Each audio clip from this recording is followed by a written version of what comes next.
Rays continued their winning ways last night at the Trop, pounding out 12 hits and scoring 10 runs en route to their 6th consecutive victory.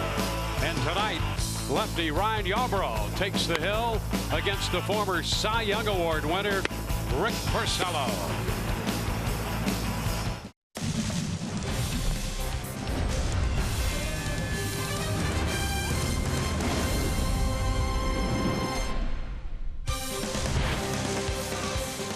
It's a perfect night to honor Wade Boggs, who became the first man in Major League history to collect his 3,000th hit with a home run.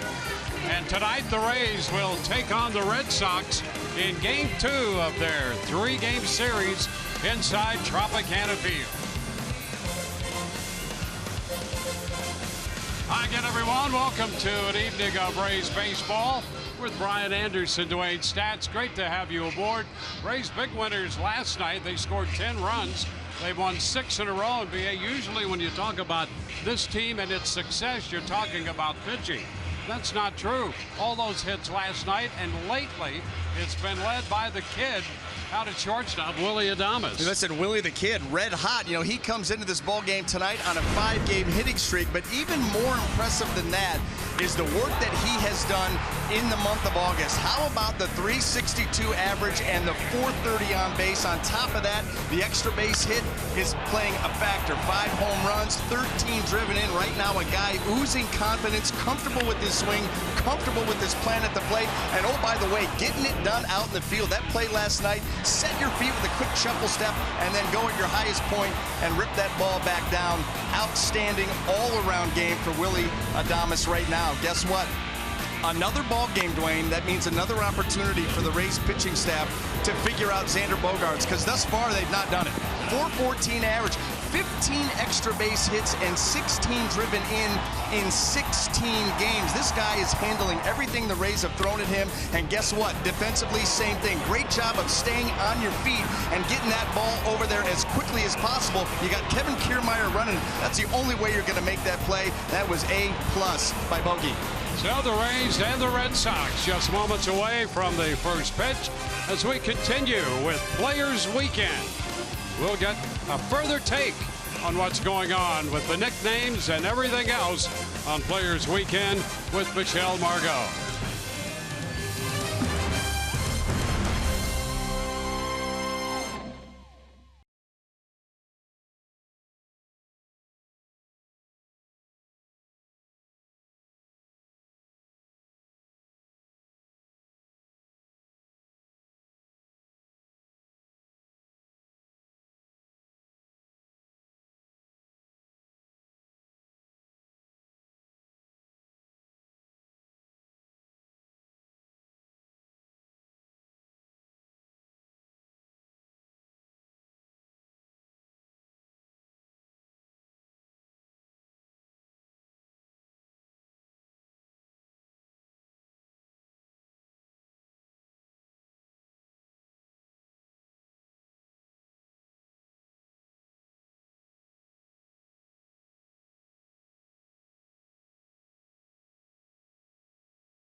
today here in Game 2 against the Red Sox. But first, we examine what the players are wearing since it is Players Weekend, both today and tomorrow. They continue to showcase their personality using specifically designed equipment and by selecting nicknames to go on the back of their jerseys. Here are both Joey Wendell and Ryan Stanek on why they chose Mendel and Stanny as their nicknames.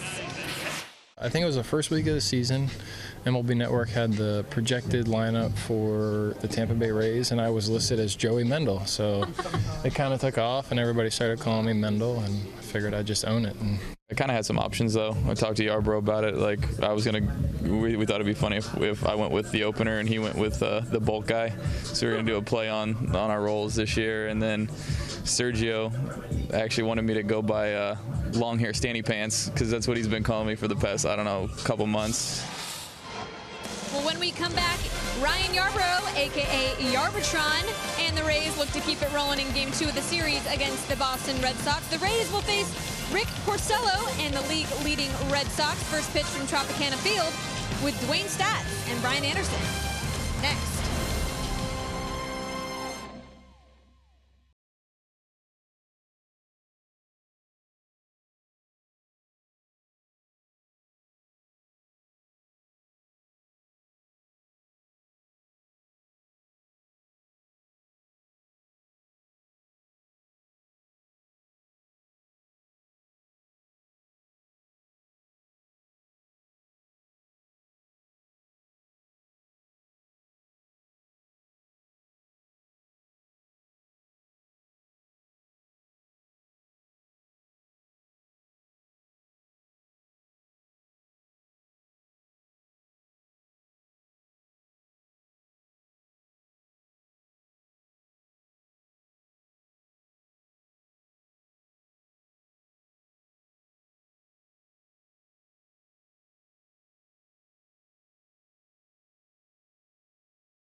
quick look back at the season series between the Rays and the Red Sox. It's fun each and every game between these two clubs, and Ryan Yarbrough goes to the mound facing Mookie Betts to start this one, and the first pitch of this game is in there for a strike. The left-hander Yarbrough getting the start tonight, not as the opener but as the starter.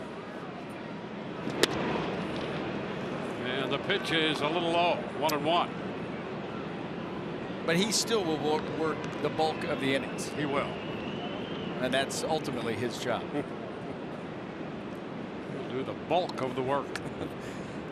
Fly ball lifted into center. That's going to carry right back to Kiermaier. And Kevin Kiermaier puts it away. Rest of the lineup for Boston presented by your Southern Ford dealers. You saw Mookie Betts fly to center. Benintendi next, and then Pierce the DH. J.D. Martinez hits cleanup. Bogart's fifth. Mitch Moreland in there. That's 2 bags. He's at first base with Ian Kinsler, Eduardo Nunez, and Sandy Leon doing the catching. Otherwise known as Noah. The way it's raining outside, that might be the proper name. Benintendi now. First pitch is outside. Nice and cozy and comfy inside Tropicana Field for the middle game of this series.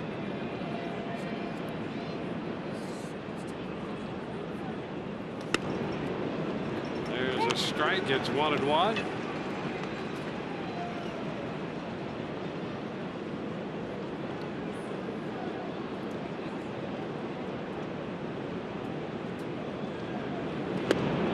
Cut the miss.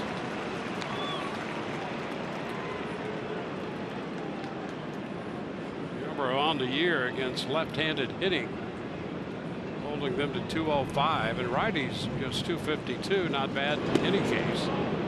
Pitch is wide, 2-2.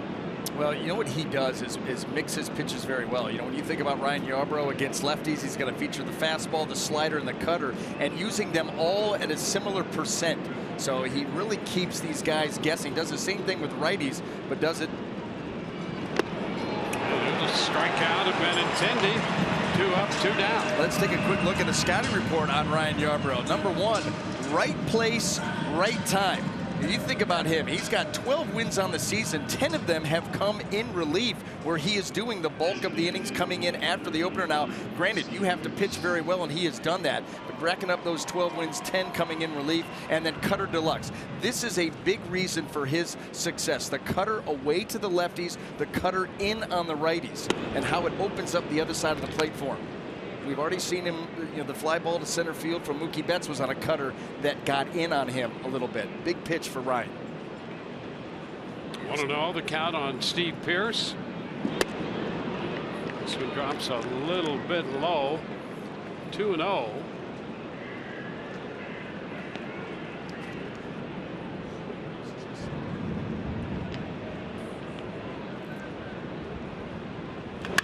That's going to be fouled outside of third and beyond the bullpen.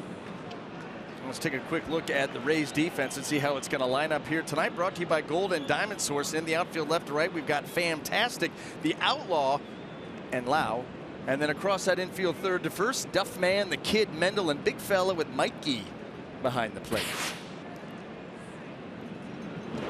And there's ball 3. 3-1. I almost went with Low.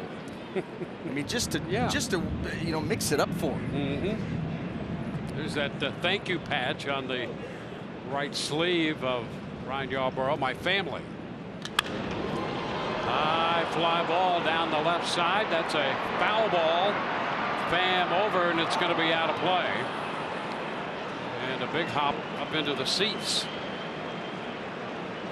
I'll tell you what we've seen already here tonight that gives you a lot of confidence in Ryan Yarbrough and his feeling coming into this game.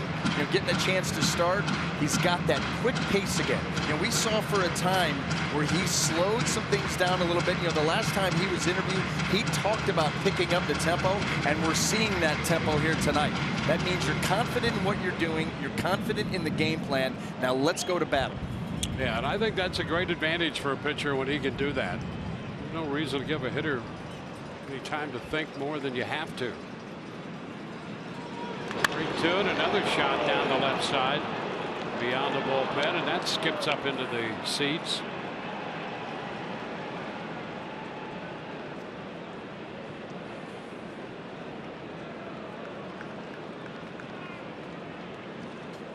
Pierce played first base last night, was on base 3 times with 2 hits and a walk.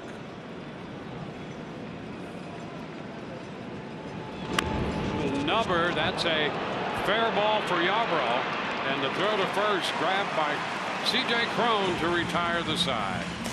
3 up, 3 down. Rays coming in to hit in the bottom of the first.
The Rays lineup. Let's check in with the Rays first baseman, Jake Bowers. Here's tonight's Rays lineup. Leading off, Mendel. Hitting second, Duffman. Hitting third, G. Cleaning up, Famtastic. Hitting fifth is the big fella. Hitting sixth, the Outlaw. In the 7 hole, the Kid. Hitting 8, just Lau. Hitting 9th, Mikey. Well, there you go, top to bottom. And he had the same problem with Lau. You get to Lau, and you're just like, just Lau. just Lau. Yeah. Staying traditional. Hey, it worked for him last night. You know, Lau was on 4 times with a couple runs scored and a run batted in. So I like that combo. Here's Mendel. Joey Wendell going after the first pitch, lining it into center, and there's a base hit. Not wasting any time, right back through the middle. Wendell aboard. Now let's take a look at the Red Sox defense, see how it's going to line up tonight. Brought to you by Golden Diamond Source. In the outfield left to right, we've got Benny, Mookie, and Flacco. Across that infield third to first, Nooney, Bogey, Bootsy, and 2 Bags, one of my favorites, and Noah behind the plate. And now the Duff Man, Matt Duffy. There goes the runner on the first pitch. Throw is not going to be in time. Joey Wendell steals second, his 9th stolen base of the year. Take a look at the jump. Well, Mendel not messing around. Good jump. The Rays once again aggressive. I mean, they playing as if they have nothing to lose. We're going to take it right to you. Noah up and out with that ball as quickly as he could to Bootsy, but the tag just not in time. Manny Gonzalez right there on top of that play with a good angle looking in.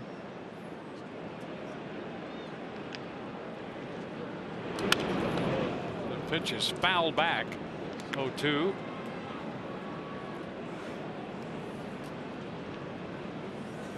Rays riding the 6-game winning streak. They've won 8 of their last 10. And while the pitching during that 10-game stretch has been very good, 2.25 ERA, the hitting's not too bad either. 285 in that stretch for the offense.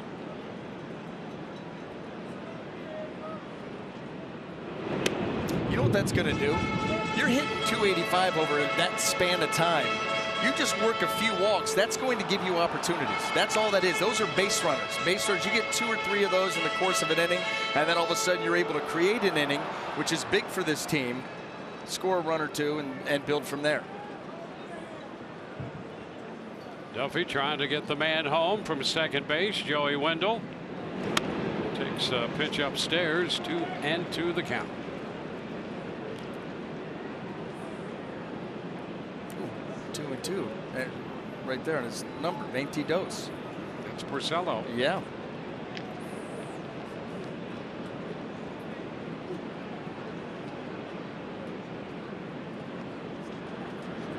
There's Here's a cut and a miss. And Duffy is out on strikes.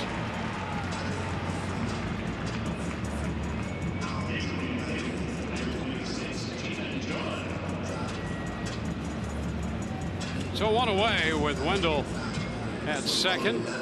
Brings up G-Man Choi.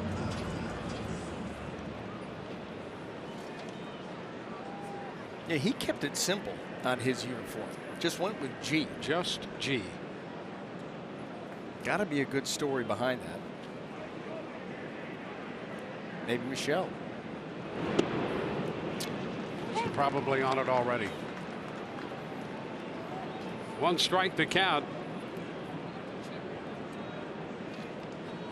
Well, Choi had a double, single, and a walk last night. Scored 3 runs.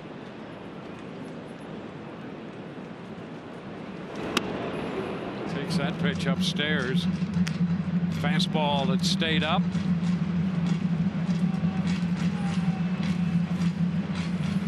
The Rays have been giving Choi a good look, and he has responded positively.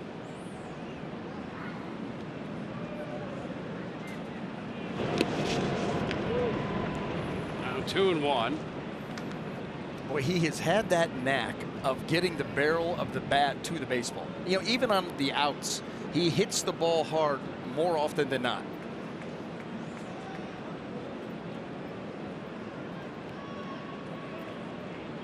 He's had hits in each of his last 10 starts. And lines this one into center. It will be caught by Betts. Wendell got down there off the bag as far as he could venture to see if that was going to drop or not.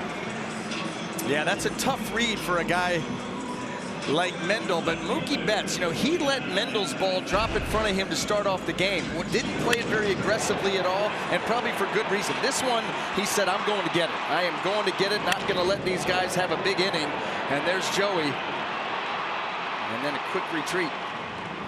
Well, Betts spends most of his time in right field with Jackie Bradley Jr. on this team, but if you didn't have him out there, Betts would be the center fielder.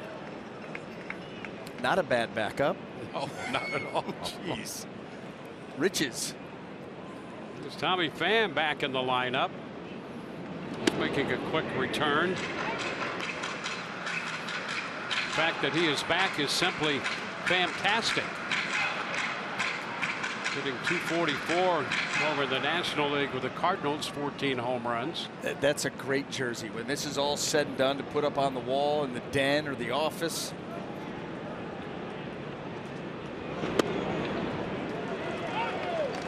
Two, and thank you to his family. I like it. That is good. Yeah. I'll tell you what, when you saw him go back into first base, you know, a few days ago, you thought, you know, after the broken foot, is this really how the season could potentially end for Tommy Pham after the trade? And here he is, just a few days later, pop that thing back into place and let's go play ball. It's almost as if he willed it away, and he's back in there. Well, that's the kind of guy he is. You can see in his batting stance, and here's what we're talking about. The hand goes down into the ground, and then as he did that double clutch reach to the bag, that's when the finger, and you can see it, not where it's supposed to be. They popped that thing back into place in the tunnel, and he said, you know what, a couple days, I'm going to go back to hitting. Well, turns out to be exactly the case. 2 balls, 2 strikes. Sometimes, you know, that doesn't hurt to have a guy like that on the team either. Say, 2 days, I'll be back. Without a doubt. Yeah. I mean, Dwayne, you could not be more right about that. Yeah, and that pitch on the corner. Pham called out on strikes. We're through an inning. No score.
Rays and the Red Sox in the second game of the 3-game series. Our Toyota inside look as J.D. Martinez prepares to step in pursuit of the Triple Crown. Right now leading the league in runs batted in, second in hitting, and has fallen to second in home runs.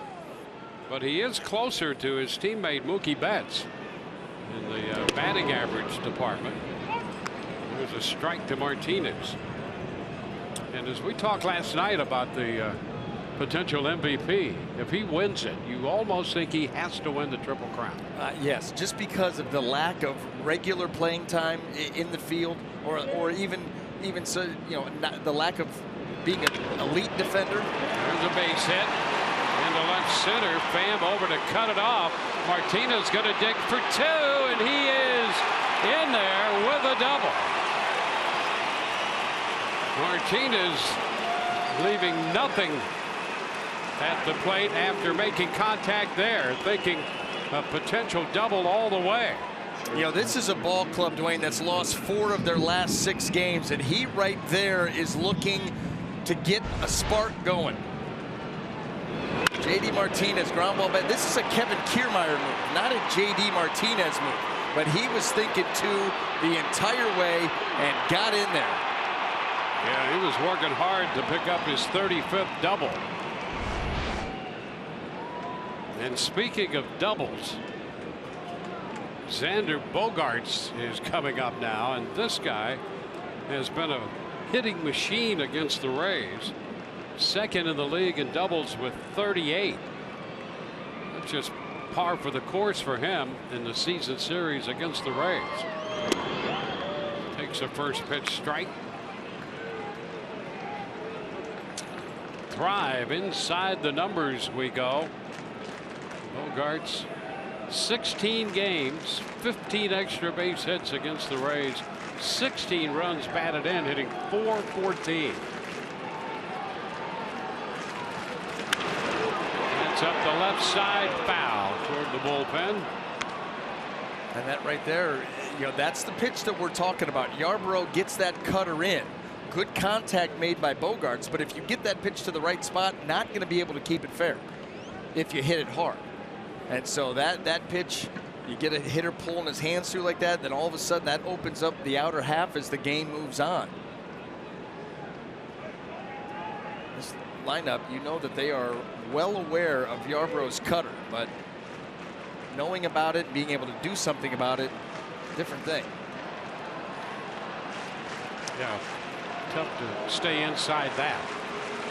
Not unless you want a bat handle in your hands. See that? Then that's a good idea. You got that cutter in. You've got the count in your favor. Go soft away. You could go back out there soft away. You could come with the cutter back in. Got some options here.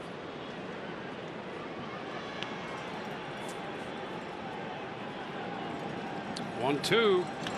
Ground ball. That one is just foul.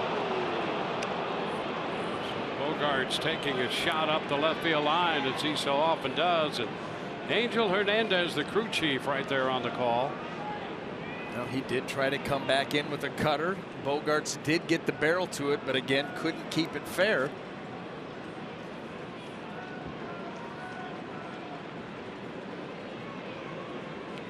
Bogaerts hitting .351 with men in scoring position. And all of the extra base hits. Time granted by Alan Porter, a little late right there. Sometimes a pitcher feels it, sometimes a hitter feels it. It feels like the situation gets stale and you're just kind of stuck in place. So either pitcher step off the rubber, a hitter asks for time. Now the soft liner into left. Pham with the pickup. Over to third goes Martinez. And so it's a first and third situation. I'll tell you, we've talked about the ball taking a little strange hops here this year from time to time, and that one took a little move to Pham's right. They tried to backdoor the pitch right there. Look how Bogaerts goes out and gets it. And then here's what you're talking about. Tommy Pham coming in, and this ball takes a bounce with a little bit of movement. He's got to go shuffle to the right, so show some lateral movement to be able to get in front of that thing. We saw it last night on the chopper. Really, we've seen it all season long. So a major threat now, men on the corners with Mitch Moreland at the plate.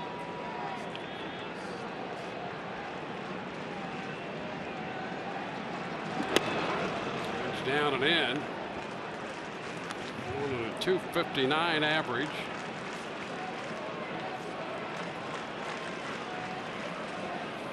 He's part of the American League All-Star team this year.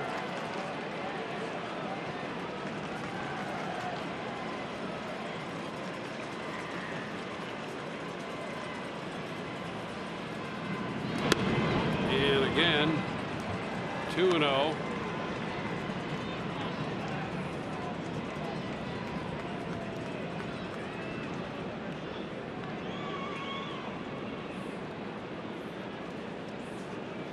Moreland 292 with men in scoring position for the year. 247 against lefties. The ground ball, second base. Wendell to Adames, one. First base, they get two. Give up the run as Martinez crosses the plate. And at this point, the Rays will certainly do that. Get the double play, give up the run to try to stay out of a potentially big inning. Yeah, that becomes an easy decision. You know, you're more than likely you're not going to shut this team out. So go ahead, get the 2 outs. They take a run, and let's go play some ball. Base is empty now with 2 gone. The hitter is Ian Kinsler.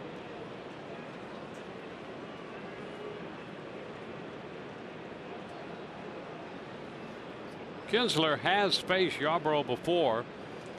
When he was with the Angels, he's 1 for 3 against him. Takes a strike. Actually, Kinsler, I'm sure, would rather face his own pitcher, Rick Porcello, tonight. He's 12 for 25 against Porcello in his career. Pitch is down, 1-1. How about the barrel of that bat, Dwayne? And I believe that's just, it's art. Art for its own sake. Art of hitting. There you are. A little, you know, an ode to Ted Williams. Teddy ball game. It's a foul ball outside. 1-2. I love the way that you interpreted that. Well, look at it. Yeah. What else would you call that? You know, we have an off day in Cleveland. I may take you to the art museum in Cleveland and have you explain some things to me. If it's the Thursday, you're on. You're on. The 1-2 pitch inside. 2-2. I like that. You see art in the bat. Well, but here's the other side of that. When I was younger, I read the Ted Williams book, The Art of Hitting. Yeah. Oh, yeah. I found it very confusing, which is why I ended up a pitcher. None of this makes any kind of sense. It's a high pop fly back into center. Kiermaier is there and he makes the catch. 1 run for Boston. We go to the bottom of the second. Crone will lead it off. 1-0 Boston.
official office supply company of the Tampa Bay Rays. By Publix, where shopping is a pleasure.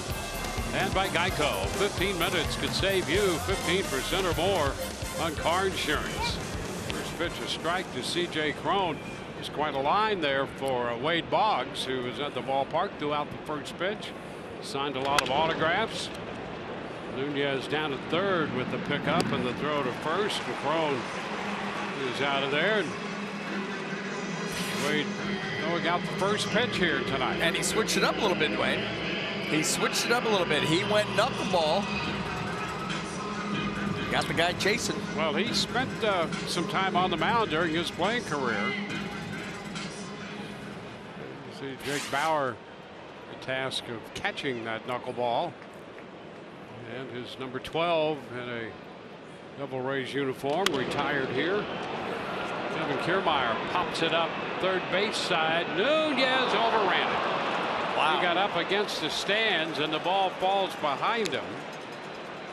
It's funny too, Dwayne, because our vantage point, we're watching him run, we're watching the ball, we're watching him, and we're thinking you're going a little too far. And it can be tough here. Talk about it all the time, that ball up against the roof, and clearly not close at all on a play that could have been made. Kiermaier gets another shot up there. It's a 1-1 count. You know what you think too, he's running towards that low wall over there. You're chasing the pop-up. The eyes leave the ball for a split second to check where the wall is, and then guess what? It's sometimes can be too late to pick it back up. Yeah, it's tough. Once you look away, it's not easy to refocus on the baseball. Cut and miss, and Kiermaier's 2-2 with Porcello. Kiermaier's faced Porcello more than anybody in the Rays lineup. He has 45 career at-bats against him. 10 for 45. And is out on strikes. Third strikeout for Porcello. Well, Wade became the very first major league hitter to get to 3,000 and do it with a home run. He went into that game against Cleveland needing 3 hits. And that was number 3 on the evening and 3,000 for his career.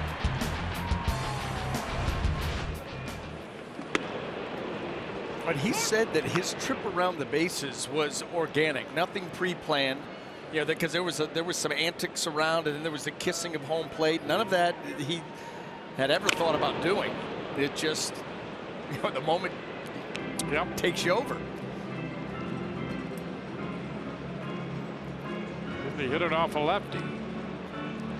Don't hang it. Don't hang it. And you know, we'll get into this story, Dwayne, later in the game. But Wade Boggs cost me a dear friend as a teammate.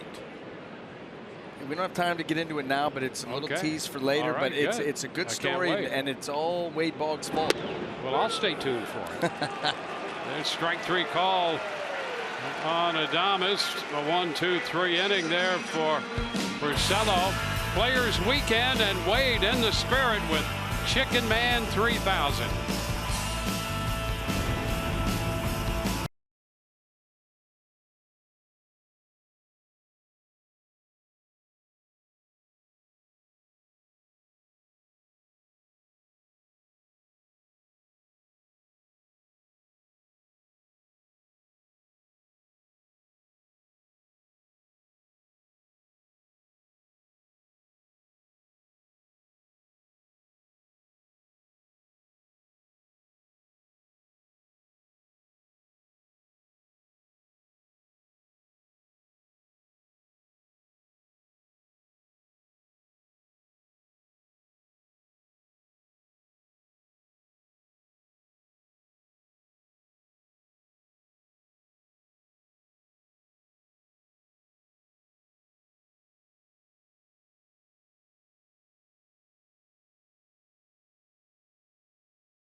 Second, they're coming into bat in the third inning.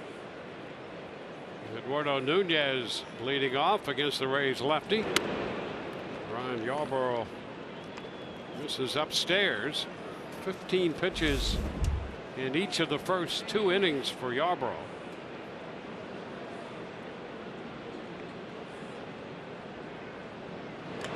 Line drive into left. There's a base hit. Backhanded by Pham. Big turn, but Nunez will hold at first. And the third hit for Boston. That was a nice job by Tommy Pham out there to keep this ball from getting to the wall. It cuts this fastball in, but you see it doesn't get quite all the way in, and Nunez is able to pull the hands through and hit this ball pretty hard. And Pham going down to his knees in the backhand, getting it in as quick as he can, keeping Nunez at first, who he had ideas of going to second. Keep that double play in order. Well, there's the catcher, Sandy Leon.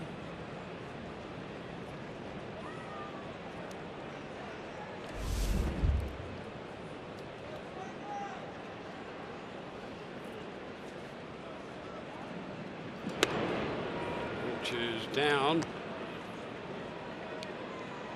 Yarborough got the double play in the second inning that helped him limit the damage to just the 1 run.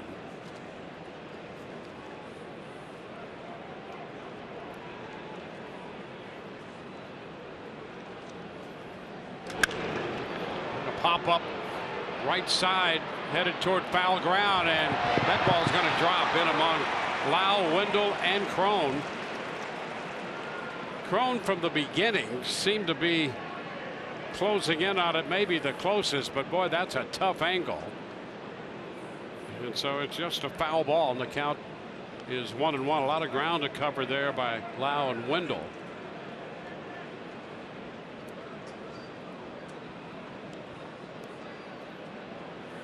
Leon, a switch hitting catcher, who's tended to be a little better hitter from the right side, and does put the ball into the air a lot.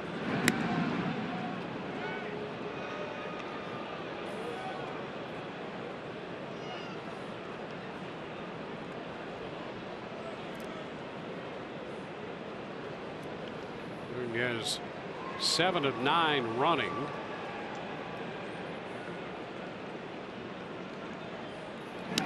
Move over there, he's back.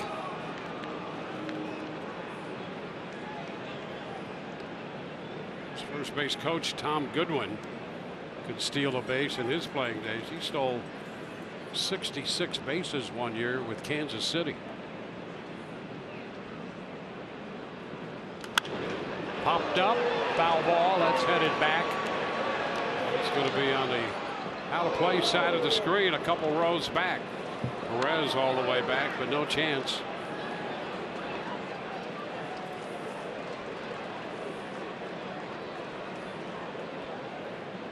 Well, if Nunez is going to go with the lefty on the mound, he's going to go. Obviously, that first movement, you're honed in on that front leg, and when you see it just flicker, you're off and running. And you know, even sometimes you'll get a lefty that has a move over to first, but you've got such a head start, you can still sometimes beat it to second. Fly ball into right. Lau lines it up and makes the catch. It's the first out in the third. 1 on, 1 out.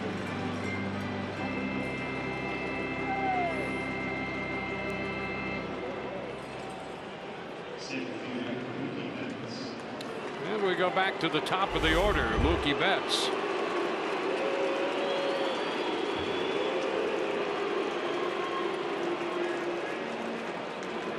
Fly ball to center his first time.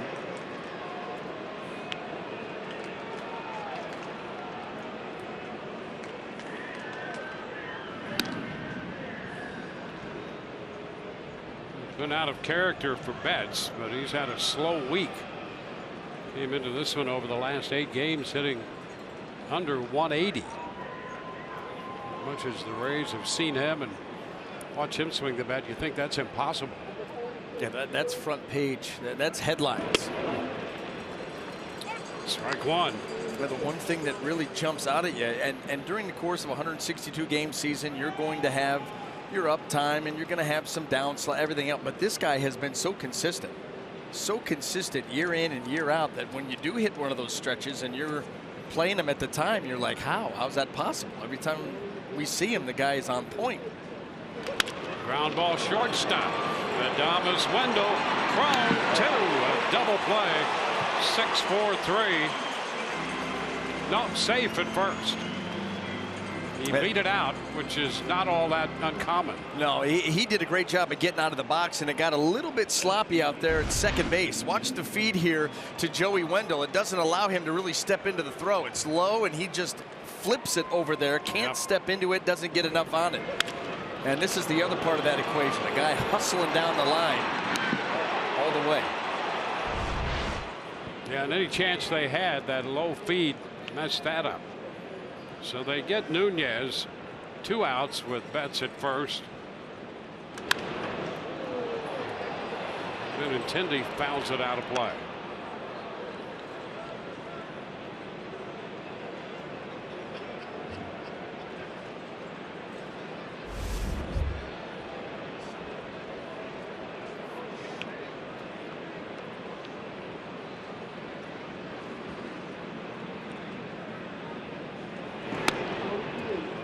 Ball, 1 strike.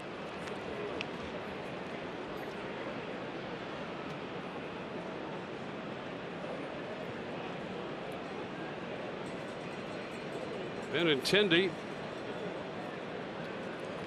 a strikeout victim in the first inning.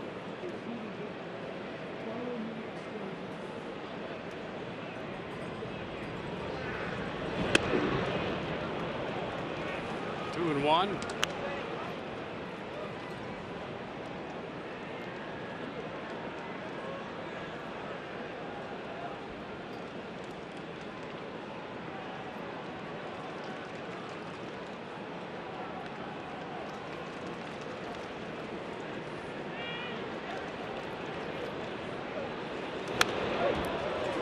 Going to square it.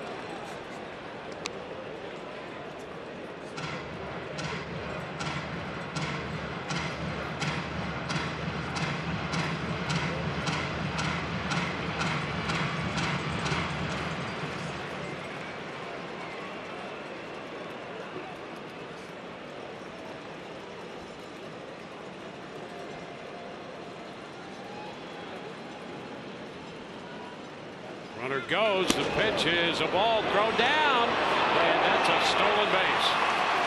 Adamas trying to reach to his left to grab the throw.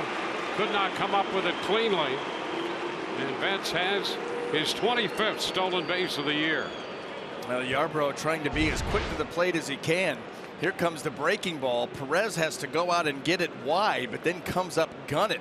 Good strong throw, and it was close. I mean, that ball stays in the glove. Great job by, look at Betts where he's sliding.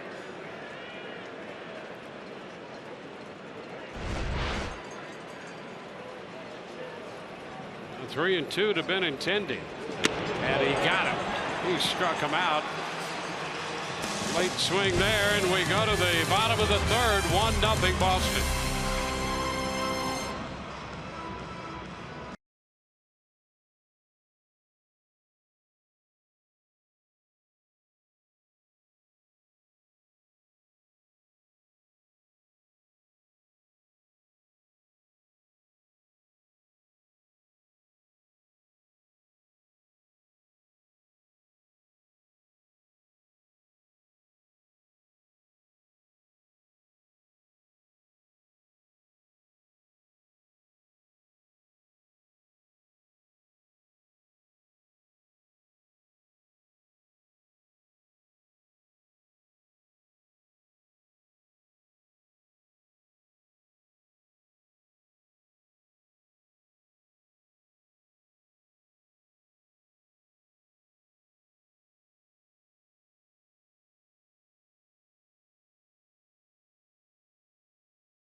Buchanan Field. Well, in light of Players Weekend, some players come up with their own nicknames, and some players have their teammates come up with their nicknames. And the Lakeland product, Chris Sale, his is the conductor on the back of his jersey, and Dustin Pedroia came up with that. Why? Because a conductor punches tickets, and Chris Sale punches out hitters. Thought that one was pretty creative, and he went with Stickman last year, which goes back to the description of body types, guys. Yeah, he probably likes the punch-out derivation better than the prior nickname. Yeah. Especially when it's given to you by a teammate. Again, it goes back to, is it your own nickname that you've given yourself, or is it coming from somewhere else? And when your teammates are saying, look, we're tired of watching this, and this is who you are, that's pretty cool. Not going to be able to showcase the uniform on the field, though.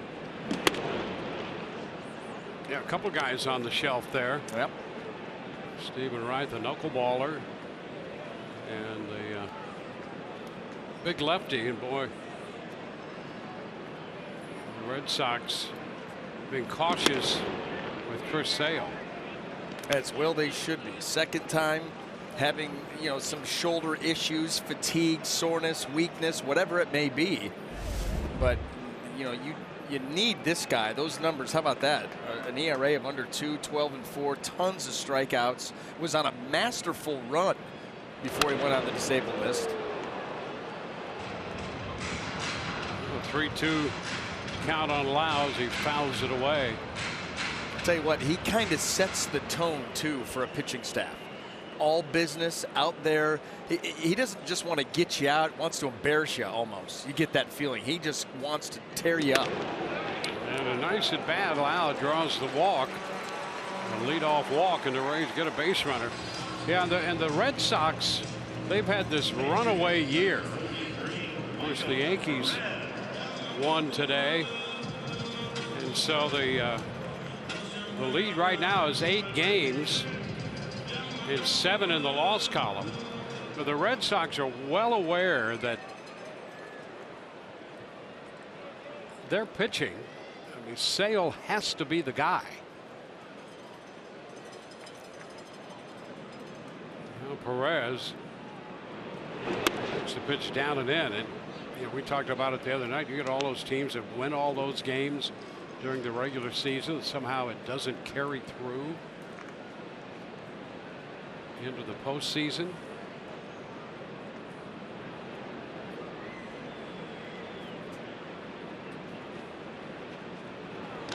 Ground ball. Kinsler down to second and out as he dropped it on the exchange. So Bogarts had that one get away from him, but Lau is forced. Before that, the fielder's choice for Perez. Well, Bogarts, the way that he went into the bag, he's going to have to swivel his hips to get square and make the throw to get Perez. Has plenty of time to do it. Now as he turns and gets ready to step into it, that ball just comes loose. One of those things that happens once every 100 ground balls. And you were here to see it. Doesn't happen much with him. Oh, and that's why, you know what, Mendel, let's try and take advantage of that, right? 1 on, 1 out. It's down and in. That's why they tell you can't assume a double play, but that double play gets turned 99 times out of 100, especially with the guys that are involved, Kinsler and Bogarts. And so if they're going to give you an extra out, make them pay.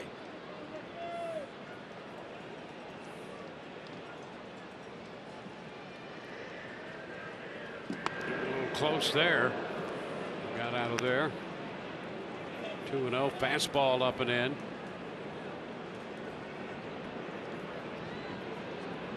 Other guy we had in that shot right threw a little BP last night, and they're thinking next week rehab assignment for him.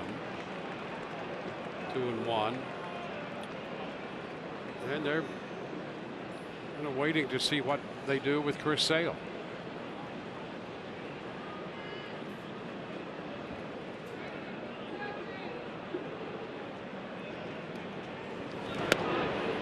That's a strike. 2-2.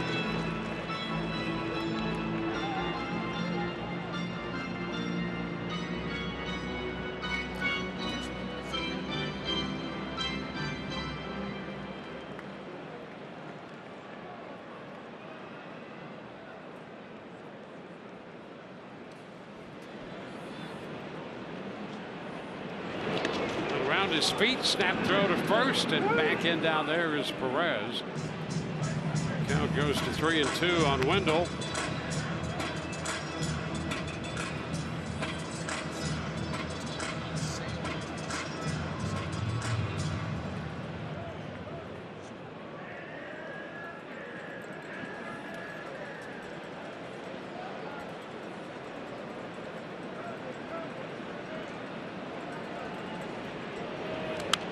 Foul back.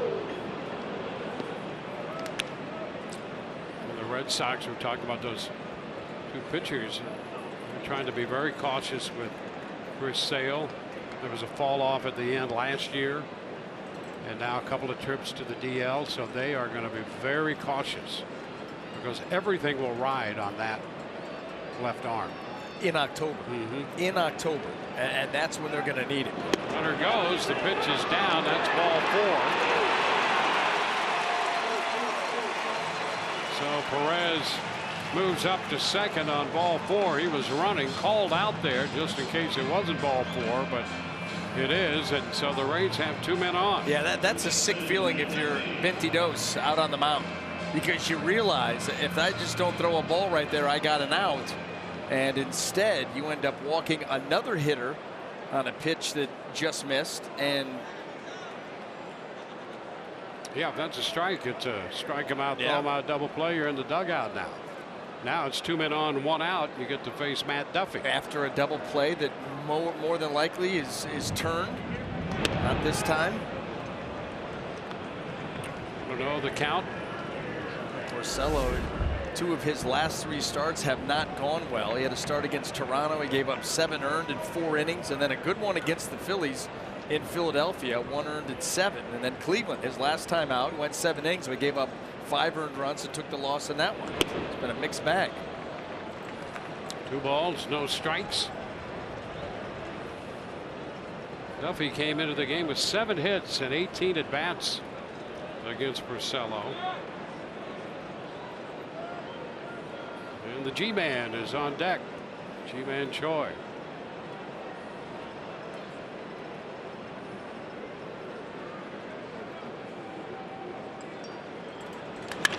Line drive, base hit into left.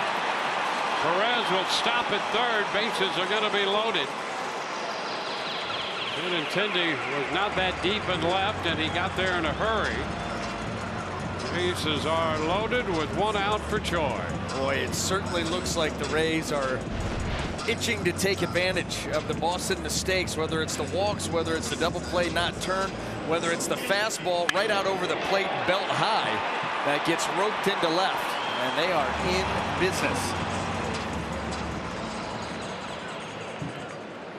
That's right. An aggressive thumbs up by the Duff man. Everybody's got their own thing. He's got the thumbs up with the straight elbow. You've got the dancing going on. Malik's. Yeah, let's hope Malik Smith is better soon. They put him on the disabled list. Malik Smith with the viral infection. Well, Andrew Kittredge was called up to help the bullpen. That came so quickly and shockingly, really. Yep. Here's the move. Yeah, I'll tell you, Malik Smith was red hot. Playing some great baseball, and so he's on the list. Kittredge up to the bullpen. 1 strike to count on Choi. That's a strike on the inside part of the plate with a fastball, and the count is 0-2. Choi didn't like it. No, he didn't, but this pitch was just painted. That is right there. Boy, when you're talking about Alex and his hot streak, that started before the All-Star game. That was 1st of July, and one of the best hitters in the game.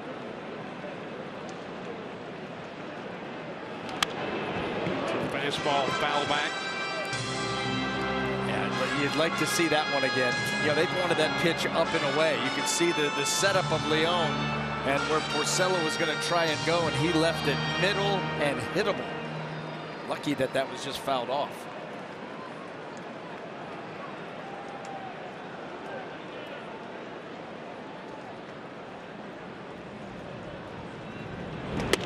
And that is strike 3 called.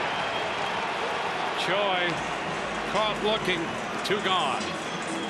Another perfect fastball in by Porcello, and I'll tell you, those 2 pitches in, you can't really put him in a better location, right on the edge once again. See how close G is to the plate? I mean, he is right up on top of the plate. The hands are almost hanging out over that inside corner, so of course that feels tight to him. Porcello not liking, how about that exchange? Now it's strike to Bam, yeah. Boy, I mean, you don't see that every day. No, you don't. I mean, struck him out, okay. Yeah. And G-Man is saying, I think that ball is in, and he's telling him, go sit down. Get to the dugout.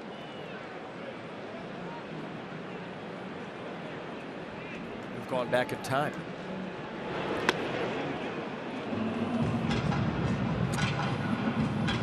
One and one. Cross up there. And fantastic. Well, you wanted to almost stay in there and just take one for the team, get an RBI, tie the game up. That was a pitch that squirted out of the hand. Obviously a curveball going bad.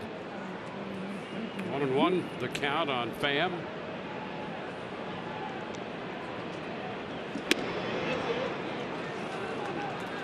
And 2 and 1. You think G-Man might have a little something for Porcello if he ends up drilling one in his next at bat? He might. Yeah, I would think so. Those things, even sitting up here now, that makes the blood boil. Yeah.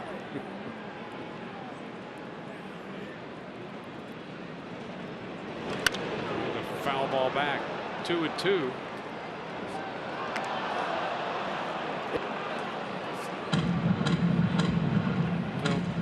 Leon's going to go out to talk with Porcello now. Well, these Boston Battery talks it over. On the other hand, he might have just been telling him, go find a seat on the dugout and make sure that there's no one beside you, that you have plenty of room on either side. The body language didn't say that. It wasn't that. No, no, I don't think. I think it was a little more harsh. A little bit. Oh, strike 3 called on the outside corner. Porcello picks up a couple big strikeouts looking here. There it is. Through 3, 1-0 Boston.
It's fun with friends. Group tickets are the best way for you to cheer on the Rays. Host your next company outing at Tropicana Field in a field level party area exclusive, or entertain clients in an executive suite. Visit raysbaseball.com/groups today.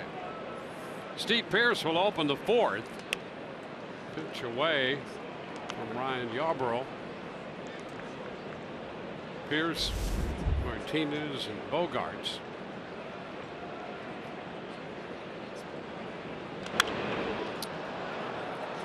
Foul out of play. It's 1-1. Pearce out pitcher first, his first time up.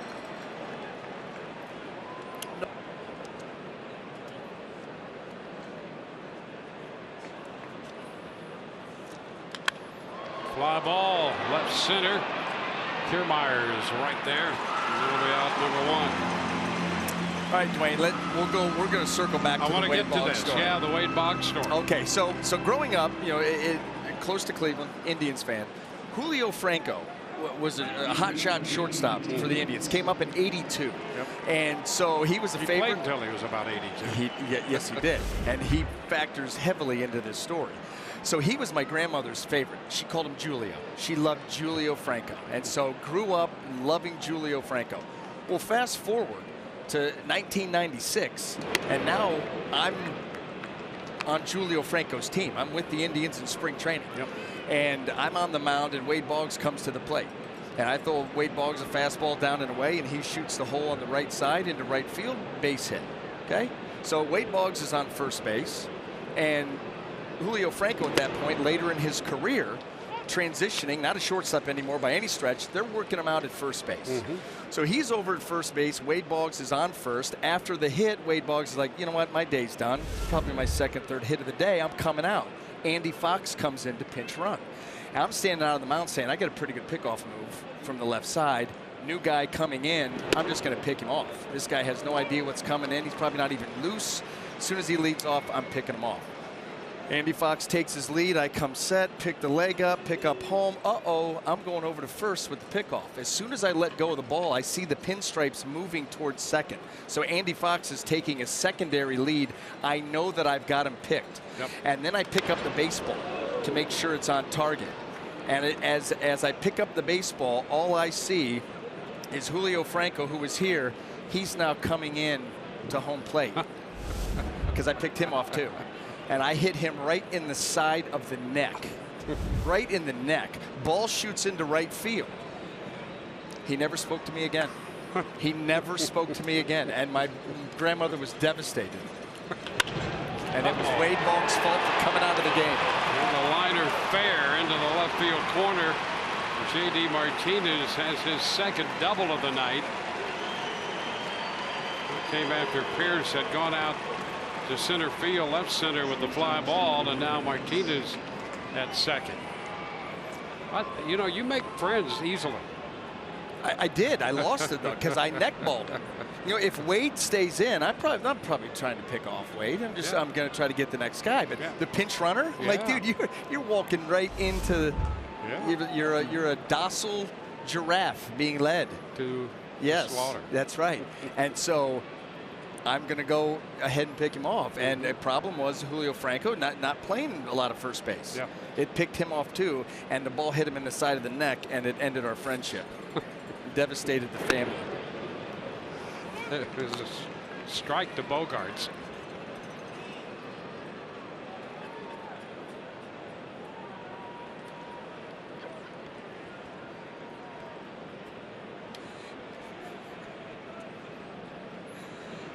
Martinez in scoring position.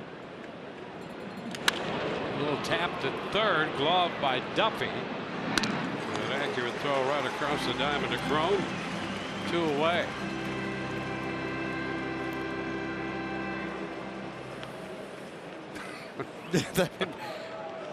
Yeah. It's a tough day. Tough day in the Anderson household.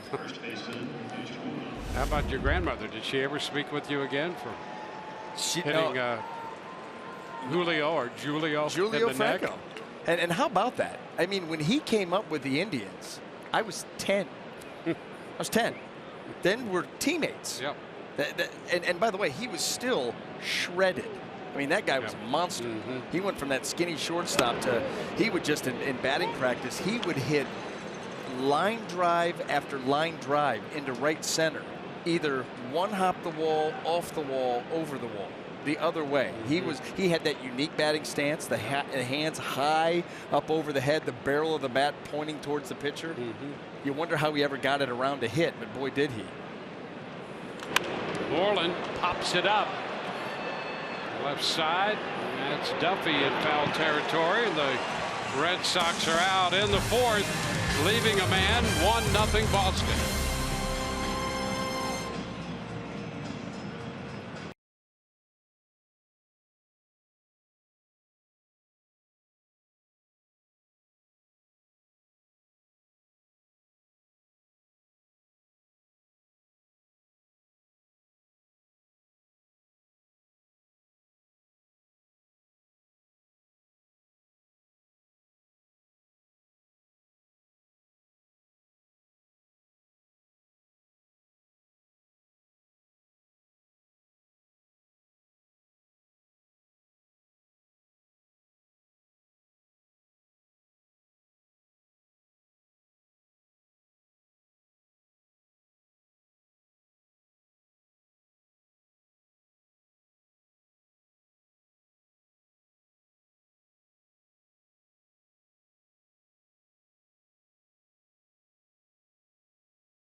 Prospect spotlight shining on Austin Meadows.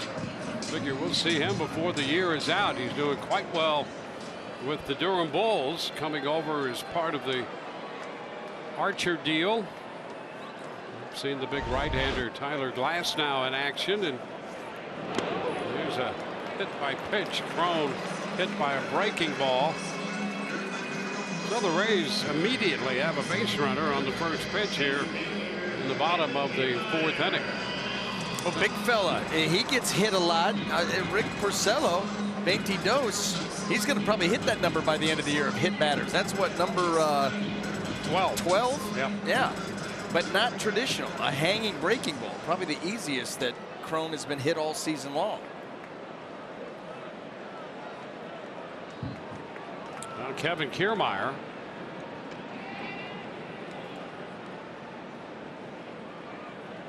Kiermaier struck out his first time. Well, the Rays have had base runners in 3 of the 4 innings. Left them loaded in the third. Leadoff man on in the fourth. Cut and a miss, strike one. And you want to cash in on some of these early mistakes by the Red Sox. You know, a couple of walks by Porcello, a double play that didn't get turned, a hanging curveball that's turned into a base runner.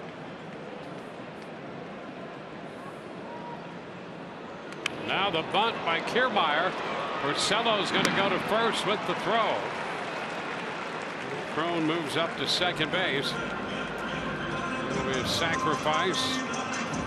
Moreland on the receiving end of the throw from Porcello. Good bounce by Porcello off the mound. Kiermaier can bolt. He gets off nice and quick, makes a good strong throw, and then you had a host of Red Sox running over to cover third, and see, just in case CJ had any ideas of trying to get over there.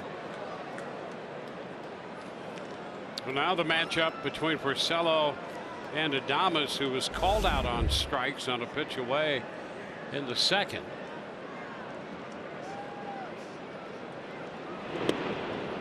Breaking ball, and he starts doing that pitch outside. 1-0.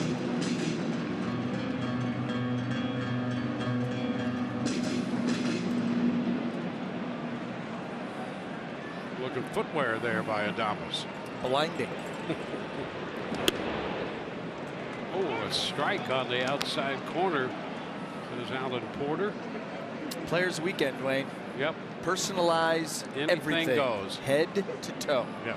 Well, maybe not head, but neck down.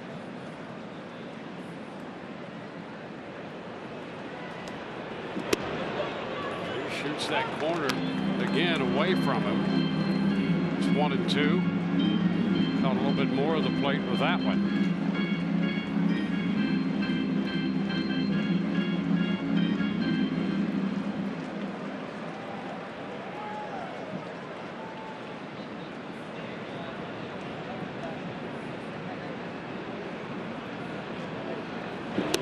Breaking ball got him to chase. That's out number 2. It might be the first time that we've seen Willy Adames off balance in August, and it's on the curveball. The change of speed gets him. You see him trying to stay back, and he ends up just waving at that pitch, and that was an excellent delivery by Porcello. Everything just out of rhythm. You see how he tried to delay the swing, realizing that he was way out in front. Brandon Lau, who walked his first time. And he takes a breaking ball on the first pitch. That's in there.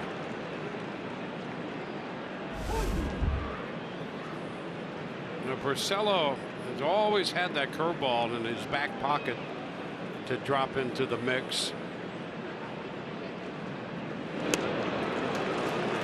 Comes back, cutting the miss on that pitch in. 0-2.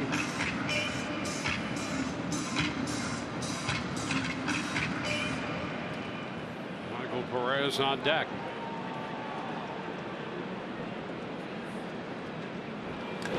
Wow, shoots it into left. That's going to fall for a base hit. Crone wave to the plate, and the throw, no throw. Rays tie it. Well, Nunez cut it off, turned ready to make a throw, and the ball fell away from him right out of his hand. Crone scores. Lau gets a base hit, an RBI on an 0-2 pitch. Porcello tried to come with the fastball right here in. Great job by Lau to stay inside that pitch. Not get too long with the swing, and then here it comes. Benintendi to Nunez. He's going to try turn and fire, and everything comes loose. Tie game now with Lau at first. Michael Perez the hitter.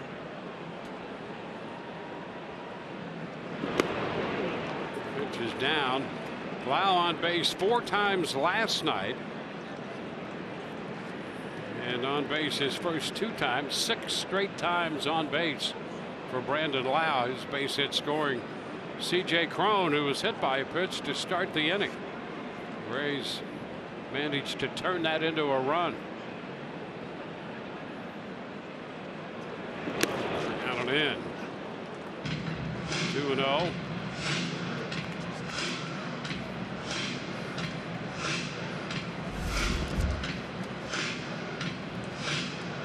Big night last night for Perez. The double drove in 2 runs in the second. A single in the third drove in 2 more.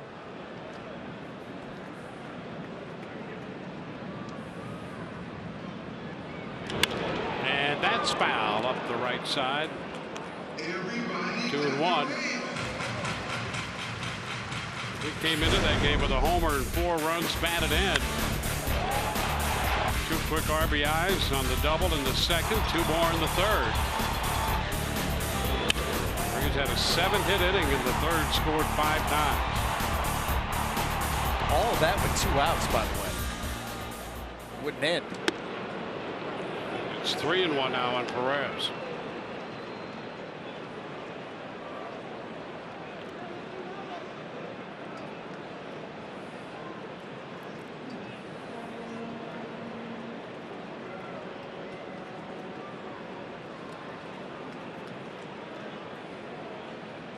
Runner goes.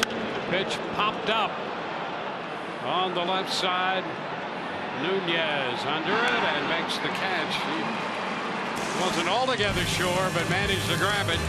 We go to the fifth, tied 1-1.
Stat here as the Rays host the Boston Red Sox.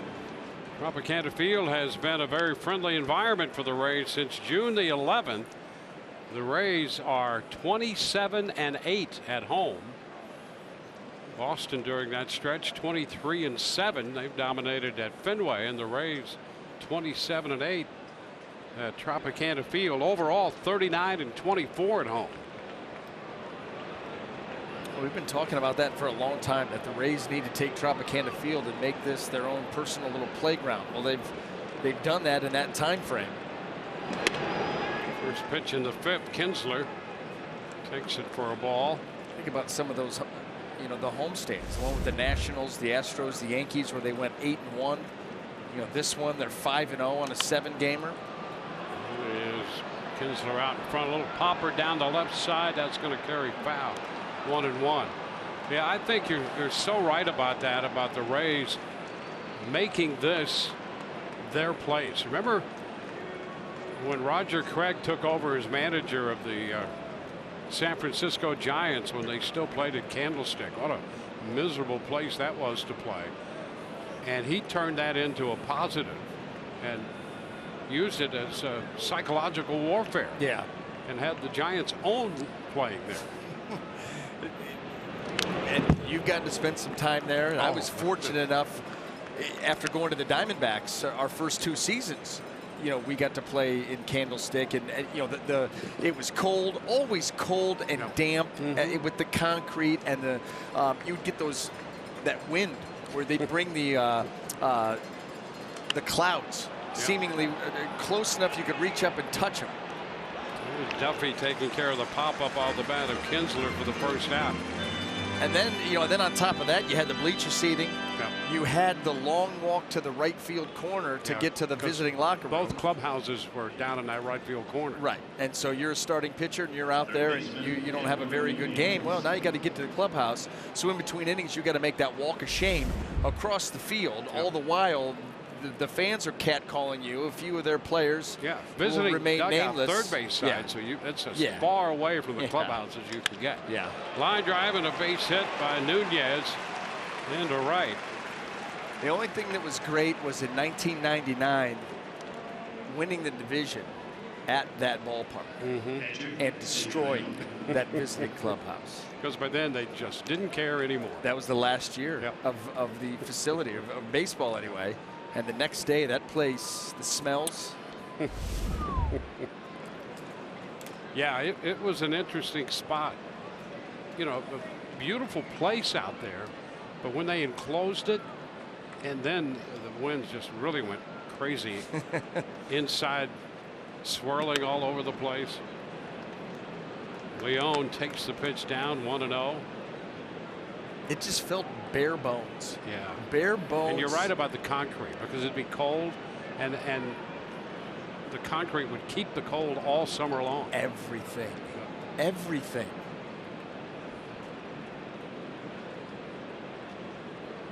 Who was the guy that said the coldest winter I ever spent Mark was the Twain. summer I spent in San Francisco? Samuel Clemens. He was talking about candlestick. Oh, he made that point perfectly. The longest winter I ever spent was a summer in San Francisco. Yeah. Yeah. That's about right. You know, the great thing about that, you could go out there in the morning, it would be calm, the sun could come out, it'd be beautiful. Come the afternoon, that wind, the clouds come in, the wind kicks up, and it's miserable. And guess what? We get to go out there next year early in the season. First road trip, right? We go to San Francisco. Right off the bat. Now Ryan Stanley getting busy. Stadium's downtown now, and I love the Yeah, it's new a beautiful ballpark. ballpark. Yeah. Absolutely gorgeous. 3-0. Leon swinging and skies it into center. Right there to catch it is Kiermaier. So Leon jumping on that 3-0 pitch. He's out number 2. Help the Rays Baseball Foundation support youth and educational programs in Tampa Bay by purchasing a Rays pledge pack. Each pack includes a voucher for 4 tickets, 20th anniversary book, a mystery autographed baseball, and of course a lot more. Get this $250 value for only $150 and help support charitable missions around Tampa Bay. Visit raysbaseball.com/pledgepack. Mookie Betts. First pitch is a strike. Betts 0 for 2, reached out a fielder's choice, had a stolen base in the third. He has 25 of those. Only been caught 4 times.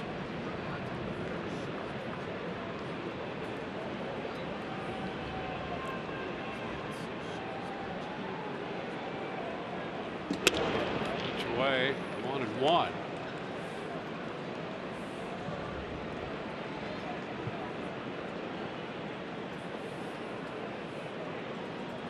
Right now, the pitch count for Yarbrough is very good.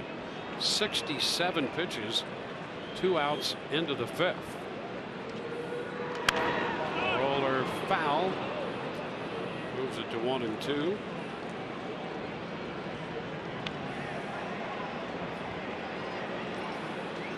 Yarbrough, the last time out, worked 5 1/3 against Kansas City. Was on the 20th.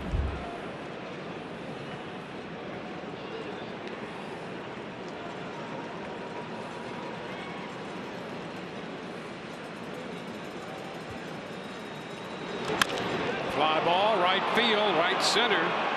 Lau back. Not yet to the track, makes the catch. No runs, a hit, 1 left. Bottom of the 5th coming. 1-1 ball game.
all tied up at 1 in the bottom of the 5th here at Tropicana Field against the Red Sox. Well, we talked earlier about how some players get their nicknames from their teammates, some players give themselves the nicknames. Well, in Joey Wendell's case, who's at the plate right now, he got it from a typo from MLB Network. On opening day, they were showing their projected lineups, and it said Joey Mendel, and everyone started making fun of him and started calling him Mendel, and he said, hey, you know what, I'm going to own it, and I'm going to put it on the back of my jersey today. I like his style. It's great. It's a great maneuver. Thick skin. You got to have thick skin in a big league clubhouse. One little mistake like that, not of your own doing, and you're going to get worn out to the point that now that's his name this weekend. Mendel. Hot shot up the right side, foul. One hop and it skips into the stands and back down it comes. Well, that's how you play the corner. Yeah. Ahoy there. Figured he had a hook for a hand.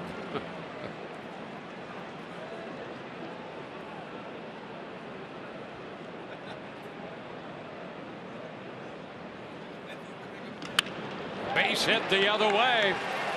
Boy, Mendel is really something, isn't he? He hits the ball everywhere. Well, want to stay in the game and eke out a niche for yourself. If you're not going to be a guy that goes out there and pops 40 home runs, why not hit the ball all over the place? Up and away, he just slaps it.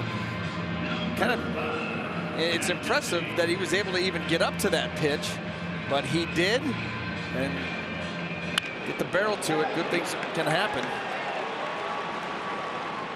Well, he's on base for the 3rd straight time tonight. Now Matt Duffy.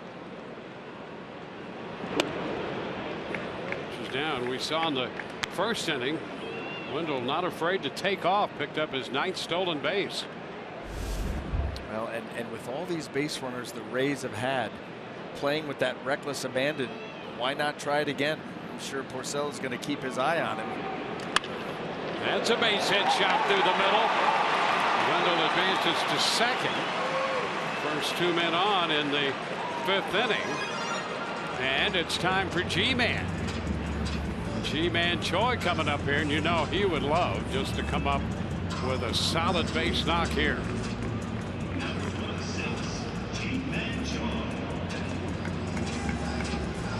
Rays with 5 hits. Each team around 5 hits. Well, by rule, he's allowed in the batter's box right now. So, see if he can make something happen here for the Rays. Choi's line to center and was called out on strikes.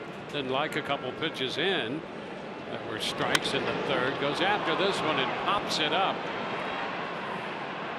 It's going to be Bogarts on the infield fly. 1 away. That's a good pitch by Porcello. He's been really good with the glove side fastball. Some of the strikeouts looking, in fact, the strikeout looking against Choi, 2 really good fastballs in there to close him out. And he got him again. Tommy Pham has been called out on strikes a couple times. Last time on a pitch away, and I'm not sure he was all that certain about the location of that pitch. Chops it down to 3rd. Nunez with a pickup and the throw, and the runners advance to 2nd and 3rd. So Pham here is out. So after that base hit by Duffy, 2 pitches, 2 outs on a pop-up and a ground out. And C.J. Cron with 2 men in scoring position will step in.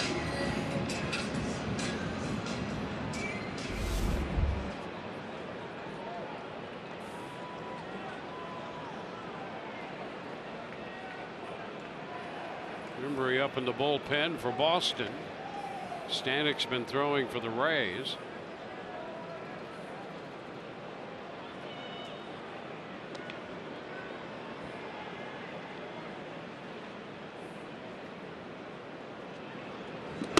Swing and a miss. Fastball up and in.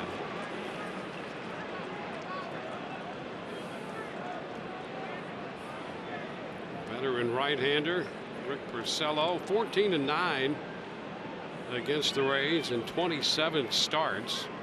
8-4 here at the Trop. A foul ball, a little piece of that one. Puts Crone down 0-2. Crone hit by a pitch in the fourth, and that has led to the only run for the Rays. Boston got a run in the second. J.D. Martinez opened with a double, eventually scored on a double play ball.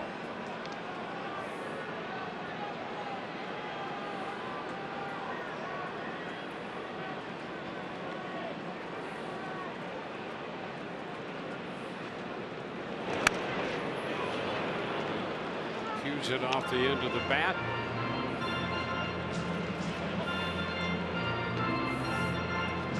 And another bat needed right now.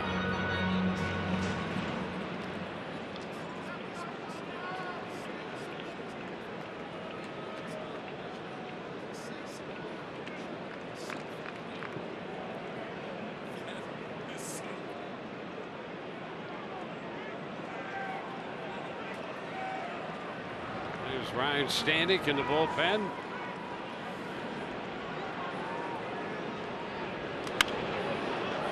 Pitch off the plate. Fastball out there fouled away. Rays with runners on base in every inning except the second. And in scoring position in every inning except the second. 1-1 tie.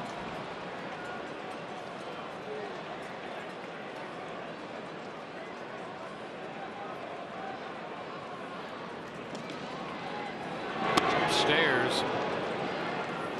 Leon going up there in a hurry to corral that pitch. It's one thing to change an eye level. It's another to almost airmail your catcher.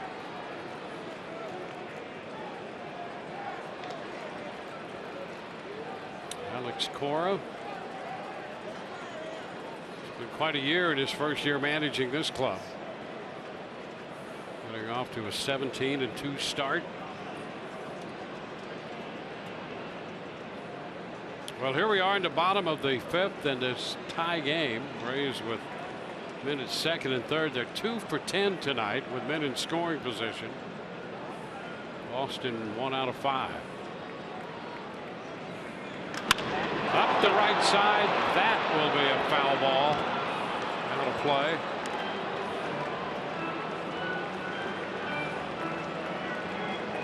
A souvenir.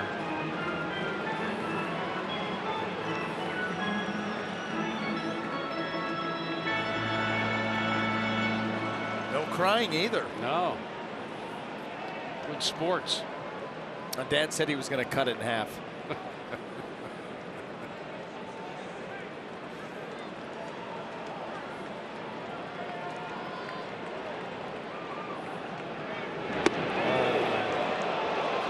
Porcello is set to go to the dugout, and no strike call. That one got me to buckle. A little front door slider, almost looked like a front door cutter. Ew. I tell you, pitch appeared to stay in. Oh, it did. I love CJ. Oh yeah, let me kick some dirt. That ball's nowhere near the plate. 2 and a wave and a miss. He went out after the breaking ball. Broke off the plate. Crone strikes out. We go to the 6th, 1-1.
series. Ryan Yarbrough against Rick Porcello. 5 innings for the Rays lefty so far. Couple strikeouts. 1 run on 5 hits. And Porcello pretty much matching that. A run on 5 hits in 5 innings. 8 strikeouts for Porcello. The Rays got their run courtesy of Brandon Lau. Base hit to left, scoring C.J. Cron. Then we go to the 6th. First pitch from Yarbrough is a strike to Benintendi. Twice tonight he has struck him out. Left-handed hitting Andrew Benintendi with Pierce and Martinez due next. With the pitch in, Stanek stays busy in the bullpen up the right field line.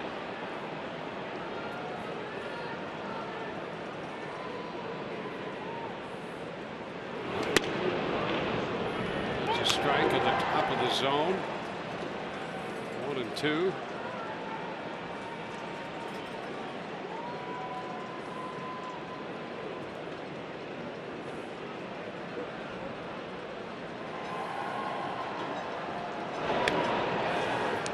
Breaking ball that's low. 2-2. Yarbrough with 2 strikeouts, both at the expense of Benintendi.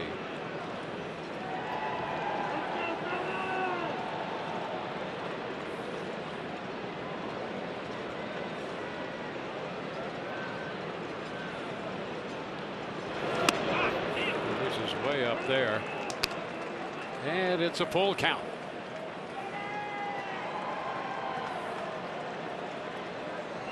Steve Pierce on deck.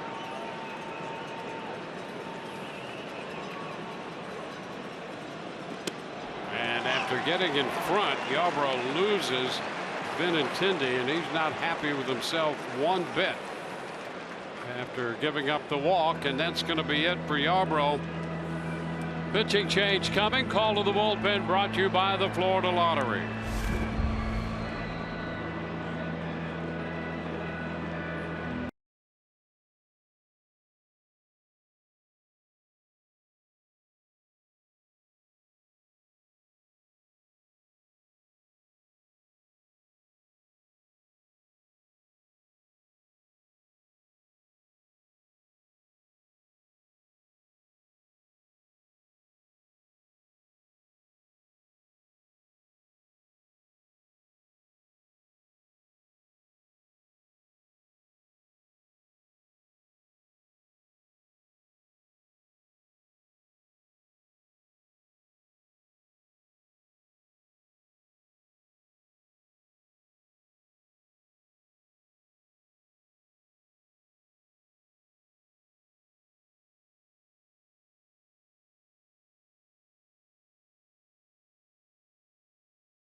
From the Florida Lottery, a new spin on a classic. They're loaded with prizes from $10,000 to $2 million. So unleash the excitement anytime. The Florida Lottery, it's your ticket. Claim it. Before we pick up play with Ryan Stanek on the mound, let's check in with Michelle. Thanks, Dwayne. Well, I asked Ryan Stanek why Stanny was his nickname. That's because that's what all the guys in the clubhouse call him. And he had a whole list of other names that he could have gone with, and none of them were what I suggested, which was Ryan, R-Y-A-N, because him and I always discuss how annoying it is that people call him Ryan instead of Ryan because of the way his name is spelled. And when I said, did you consider R-Y-A-N? He said, no, but if I was going to go that route, I would go with not R-Y-A-N, the same way that Shane Bieber, B-A, went with not Justin. Ah, like it. I like the soundbite, though, where he was talking about, Ryan Yarbrough actually suggesting that maybe we go by our roles. You go by the opener, and I will go by the bulk. because that's how Kevin Cash describes it. Ryan Stanek's going to open it up, be the opener, and then Ryan Yarbrough is going to work the bulk of the innings. Yeah, he could have been the incredible bulk. This pitch Is there is enough a little room? wide. You know what? If you can get Chicken Man 3000 on a jersey, I think you can you get can it. get. Yeah. Yeah. I think you're right. Well, here's Steve Pearce, late lightning. Let's hope not. No, absolutely. Benintendi is the runner at first. Yarbrough walked him. Stanek behind Pearce, 2-0. And that fastball at 99 misses wide. Now 3-0. Ryan Stanek, R-Y-N-E, named after Ryan Sandberg. Interesting that family were all Cardinal fans. Didn't like the Cubs except for Ryan Sandberg. The fly ball right center field. Lau runs to his spot and makes the catch. One away. The second Red Sox hitter swinging freely, 3-0 on a couple fly balls in both cases. On fastballs that were, out over where you could really do something with it, and they have come up with their two big opportunities with nothing. J.D. Martinez is 2 for 2. A couple of doubles, and he's moved ahead of his teammate Mookie Betts. 338 for Martinez, and Mookie is down at 336. It'd be nice to be down at 336. Big numbers by both of these guys.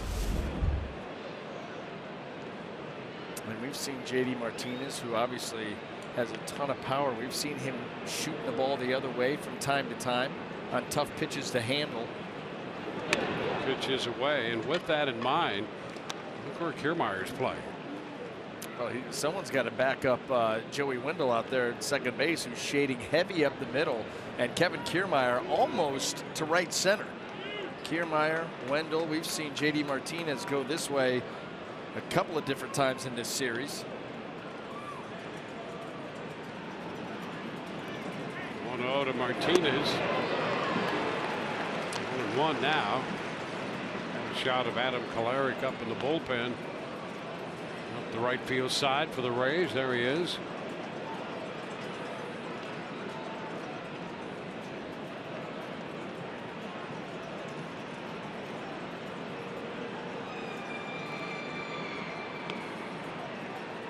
Leadoff walk has put a man aboard. Tap foul. 1-2 the count. Thinking about bullpens, the way that bullpens around the game now are being utilized. More than ever, number one. And yes, and leading right into the point of what's September going to be like? Really interesting. You get 2 outs, you get 3, you get 2, you get 2, you get 2. I mean, it'll be really interesting to see.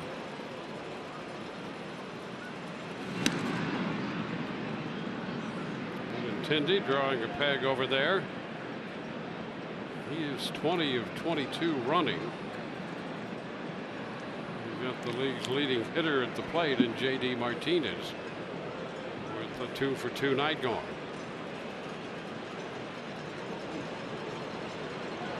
Runner goes, and the pitch is fouled.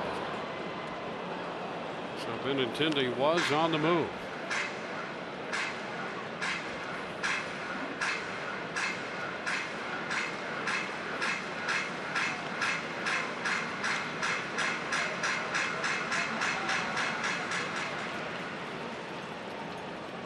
Well, the Red Sox, like the Rays, have had men on base in every inning except one.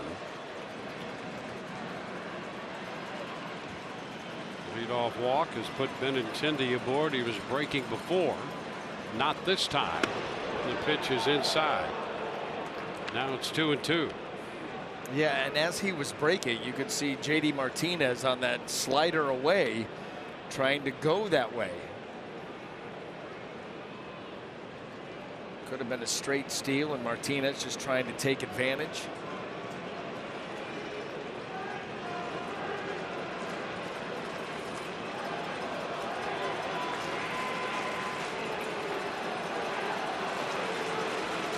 And a step back by J.D. Martinez.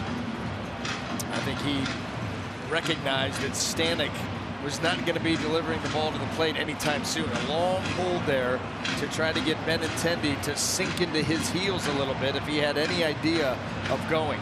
That's how a right-hander will fight a base stealer. Vary your times to the plate. Sometimes you hold it. 2 into the dirt, and a nice block by Perez, keeping that ball out in front. You know, and here's what you got to do. Here's the fine line that a right-hander walks when he's trying to keep a base stealer close. Good block there by Perez. It's this.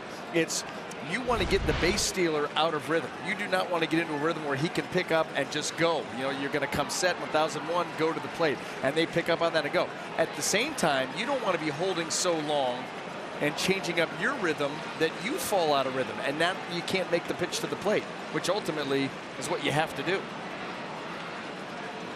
Over to first, they picked him off. Stanek picks off Benintendi.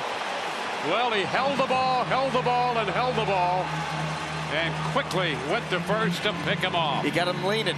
He got him leaning. I mean, he had already started to jab towards second, right here. Uh-oh. Good job by Crone, too.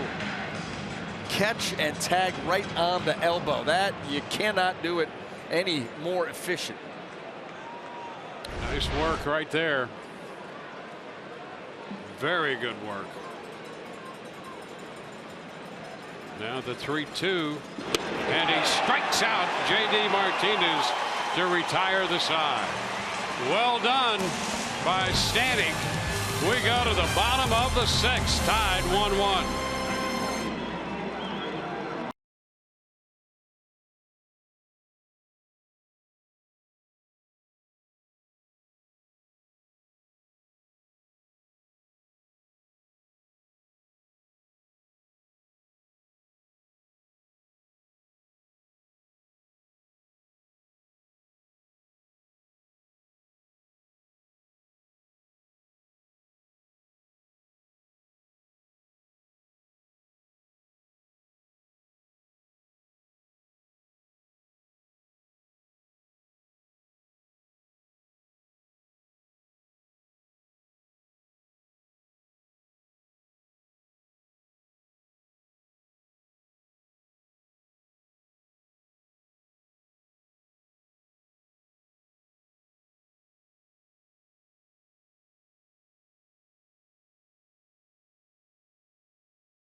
Number 1 picking off Benintendi and then throwing a great slider to strike out J.D. Martinez, to the approval of Ryan Yarbrough, who worked 5+ innings of 1-run baseball. Now a breaking ball, first pitch to Kiermaier is a strike thrown by Porcello. Kiermaier with a strikeout and a sacrifice. It's the other way. Out of play. 0-2.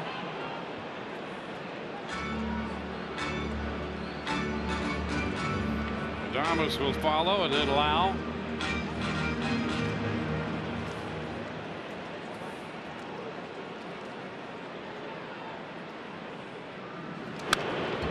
Pitch up, and it's fouled back. Fastball up there. Still 2 strikes. It's Chaz Rowe up in the bullpen.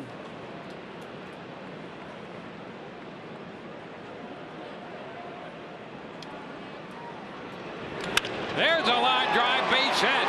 Extra bases coming here. Kiermaier could get 3. All the way to the wall. Around second. He's going to make it standing. A triple for Kevin Kiermaier to open the bottom of the 6th. Boy, he found the right spot for that one.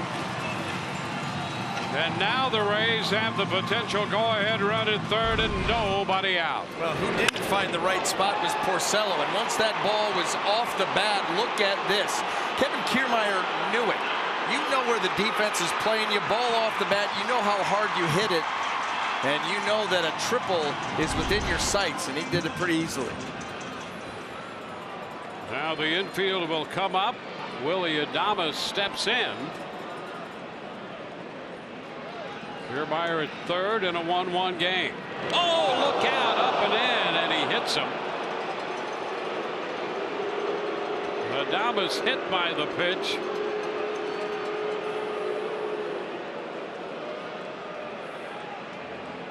Cora heads to the mound.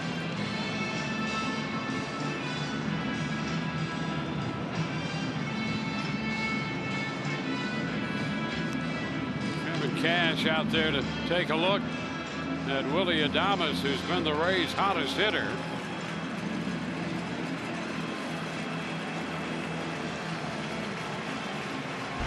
Here's the pitch. 2-seamer just took off on it, and right off the back of that left forearm up near the wrist. And so that's it for the right-hander Porcello. Call to the bullpen brought to you by the Florida Lottery.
Thomas with the pitch, putting men at 1st and 3rd.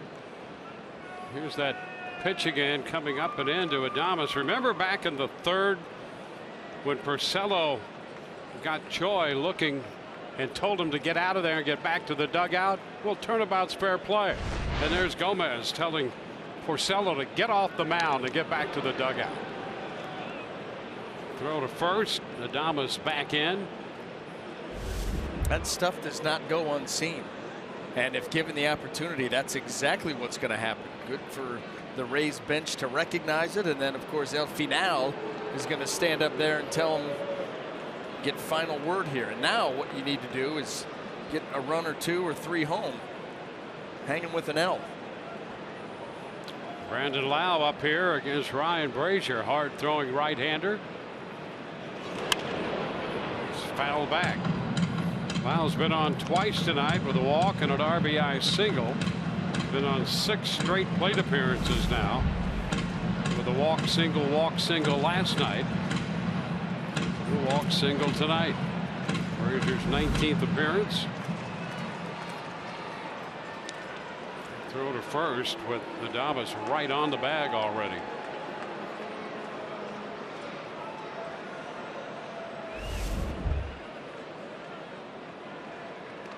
One more time to first base.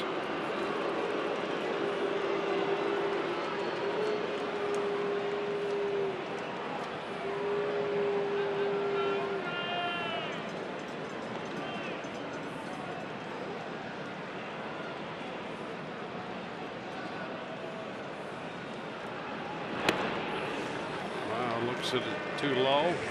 1-1. Rays saw Brazier a couple times up at Fenway in that last series up there. 1 inning in each outing.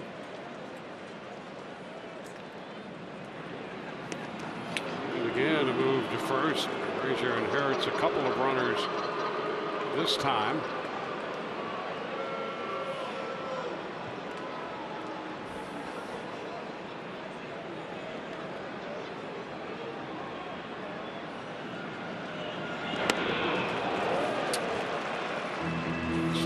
That one down and in. It's 1-2. Well, Brazier has good stuff, and he's done a lot of good things here in this Boston bullpen. Good strong fastball, a nice slider that we just saw down and in. Get into these fixes right here, first and third, nobody out. You need strikeouts. He has that kind of ability. Adames back in. Keep him close.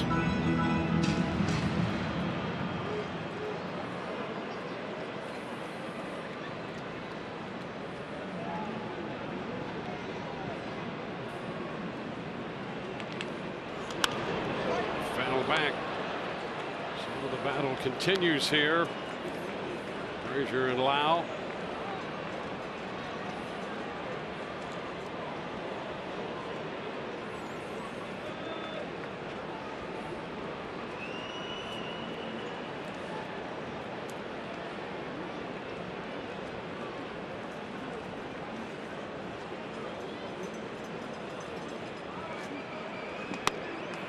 Takes the fastball upstairs. 97. Started but checked early. Michael Perez on deck.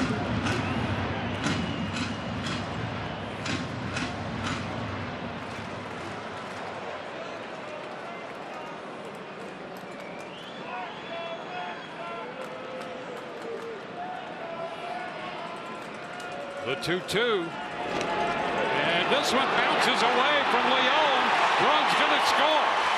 Kiermaier down the line for third to score the go-ahead run, and up to second goes Adames. So the Rays get that go-ahead run. That's charged to Porcello. A hard breaking ball. Sometimes those can be tough to block, and let's see how he was able to get on Leon. That slider, he rolls around to block it, and it just rolls up that left arm and off the shoulder area. Well, that's a great read there by Kiermaier, realizing that ball's too far away to do anything with. He scampers home. Rays take the lead. Now 3-2 to Lau. And he loses him. Down and in. Lau will head to first, drawing the walk. Well, the Rays take a 2-1 lead and a chance for more. And the Red Sox will talk it over on the hill. Nobody out here in the bottom of the 6th inning. Well, the finale of this series tomorrow. Here's what's coming up on Rays Live, the pregame show presented by your local Honda dealers. Wrap up of the Players Weekend and a Kids Sunday tomorrow. And a great pitching matchup. Blake Snell after win number 16 against Nathan Eovaldi. We'll be with you at 12:30. Our coverage begins. Well, the triple by Kiermaier and then the subsequent wild pitch, allowing the Rays a run to take a 2-1 lead. Adames, who was hit by a pitch, now at second, and Lau walked, and he's over at first.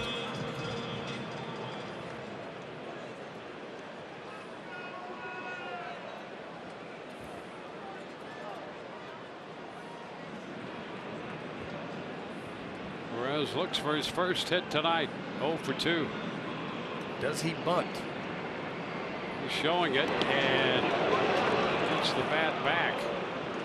This would be the perfect opportunity to do just that. Lay down a good sacrifice bunt. Perez more than capable of doing it. Second and third, 1 out. Let's see if they stick with it.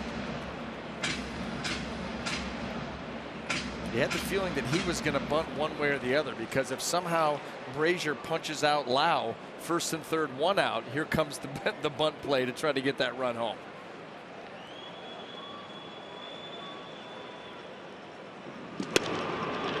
Now a strike. It's 1-1.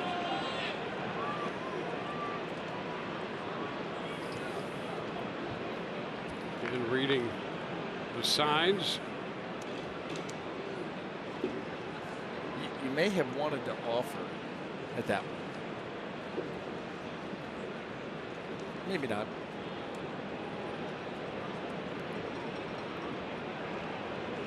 And he puts down the bunt. Barehanded by Brazier. Throw to first with Kinsler covering, so he gets the job done. Put down the sacrifice. It's Brazier to Kinsler, 1-4 on the play at first. He got the same exact pitch, a mile an hour harder, and did a great job. Got it down into the right area. He squares around nice and early. Get those eyes right behind the barrel and just lay it down. Deaden it. Great job. Continue to be impressed with the things Perez can do. Yeah, and you know, just watching him do that right there, he knows how to bunt. Yeah. I mean, he's done that before. Joey Wendell now, 2-minute scoring position. Infield up. Fouls it back, strike 1. Wendell with a single walk and single tonight. Rays have taken a 2-1 lead and a chance for a couple more.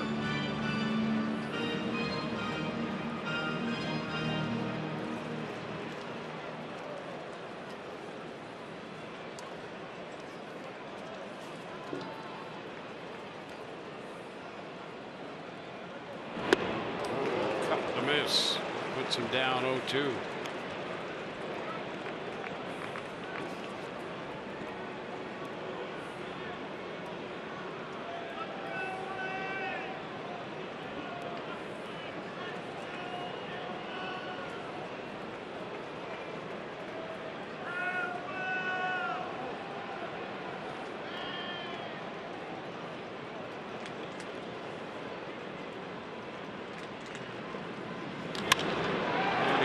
It back into left. Back to tag at third is Adames. He heads to the plate after the catch and scores without a play. So Adames, who was hit by a pitch, scores the third run of the night for the Rays. Nice job by Wendell, down 0-2 to get the ball airborne for the sacrifice fly. Well, some 0-2 pitches here that have been left out over the plate that have been costly to the Boston pitching staff. That's another one.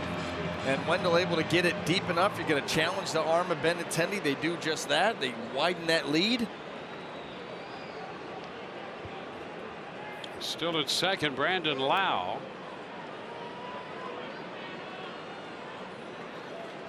There's Matt Duffy.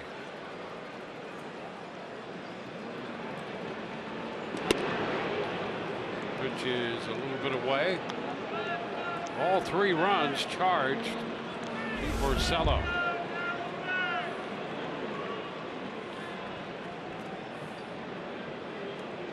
Duffy with a couple hits in this game, 2 for 3.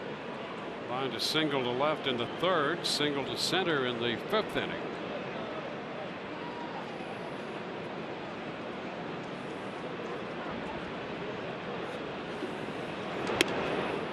Takes another pitch away. This one well off the plate. 2-0.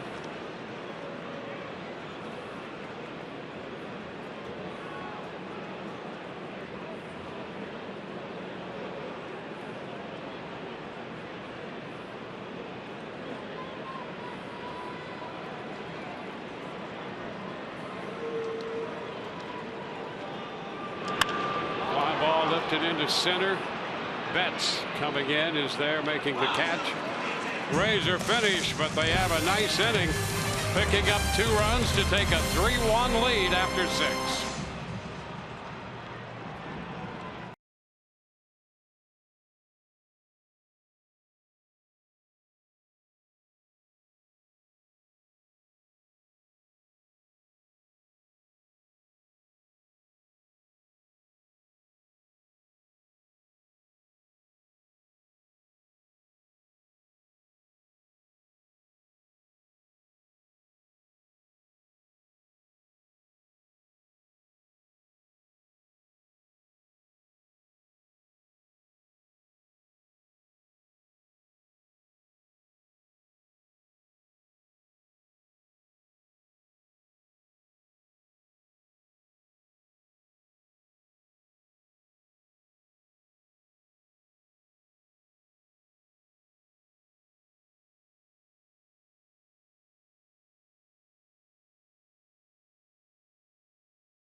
Sports Sound is brought to you by your Southern Chevy dealers.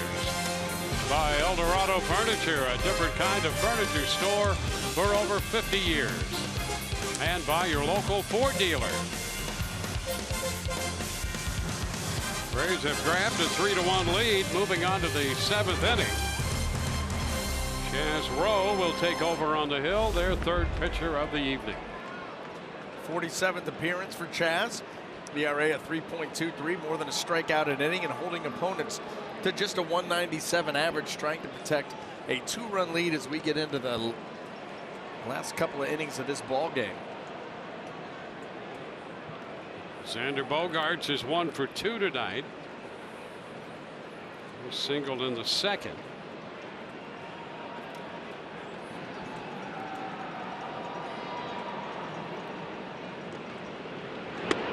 First pitch breaks in, strike 1.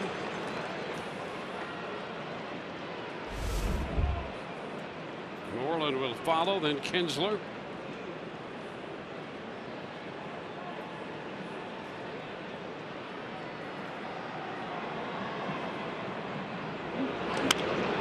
Popped up right side. Wendell is after it in shallow right.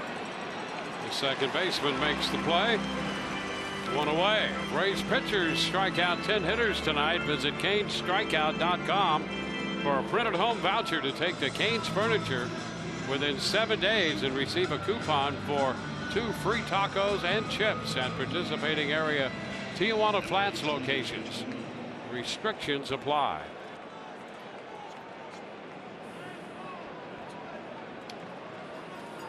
Here's Mitch Moreland. Grounded into a double play. Got a run home with that in the 2nd. Fouled to 3rd his last time up. That was in the 4th inning. Did he go?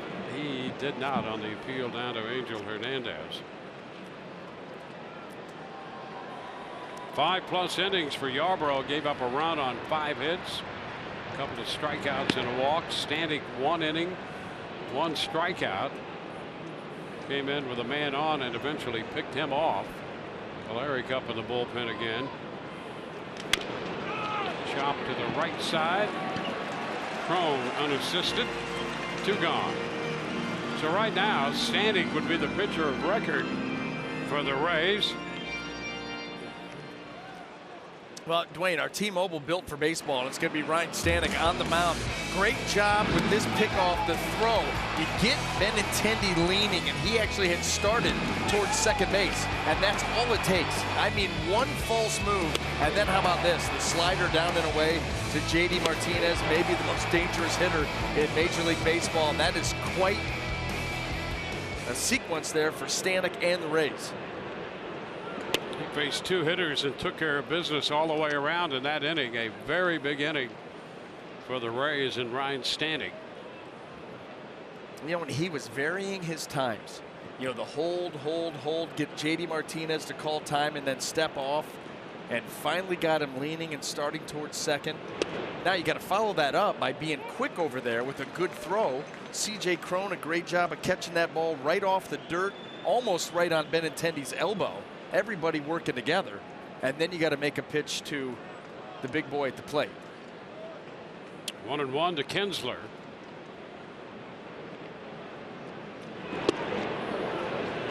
He takes a strike.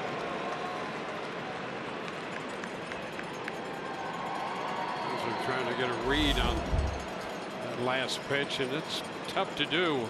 So much movement from Rowe.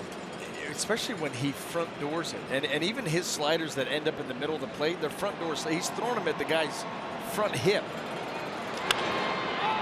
Fly ball, shallow center. Wendell out from second for this one. And it's a 1-2-3, 7th inning. 7th inning stretch time. Rays lead 3-1.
Sports Sun is brought to you by your local Toyota dealer. Toyota, let's go places.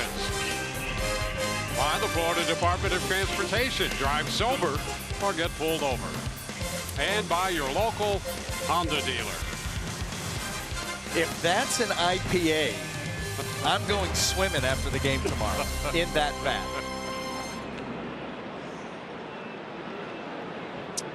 Bring your trunks. And your flippers. And my floaties. My pool noodle. There you are. Well, Brandon Workman will be the new pitcher. Brazier came on, got credit for a full inning, inherited a couple runners, and they scored. And Workman here to face G-Man Choi, which is low. Choi 0 for 3 tonight.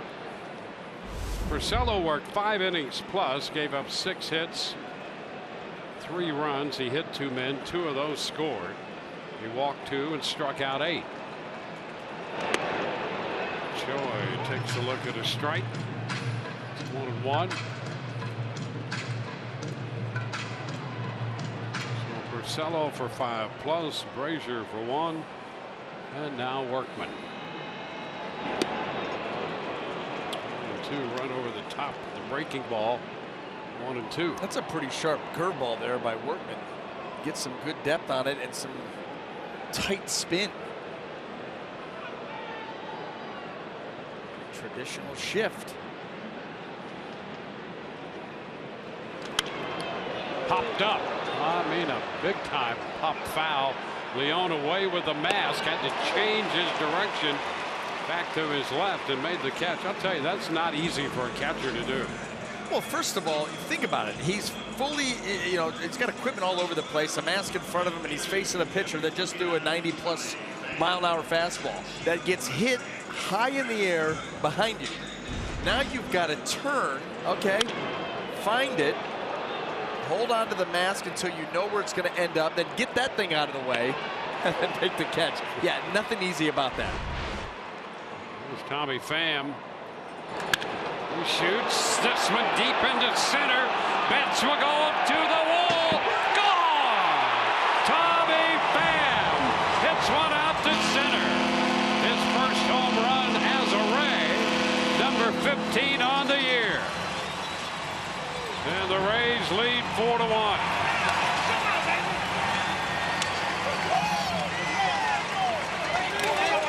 Pham 0 for 3 with a couple strikeouts before jumping on that first pitch and hitting it out of here to center.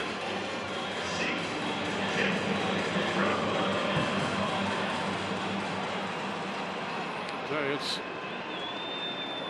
remarkable he's back after that dislocation. Crone takes the pitch down. I think, Dwayne, that there was at some point video evidence. Fantastic, cracked a smile right over by the bat rack. He did. How great is that to spot that? You could see the side. I'll tell you what, that ball smashed. Well, he comes to the Rays with a reputation of hitting the ball hard over in the National League with the Cardinals. I mean, those things are quantified now. And here's a look at this one. Four-seam fastball out over the plate, full extension, great contact, and carry.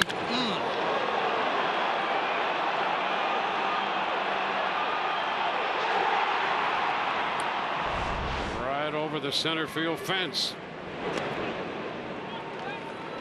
Now it's a 3-1 count here on C.J. Crone. Hit by a pitch and scored the first run for the Rays in the fourth.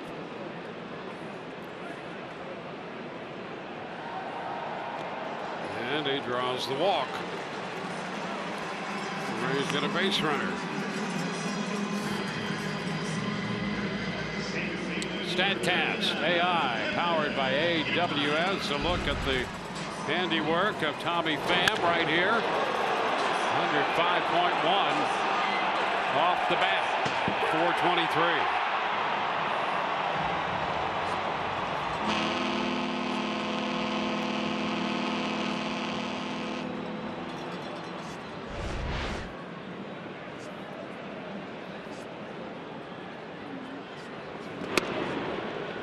It's a strike to Kiermaier.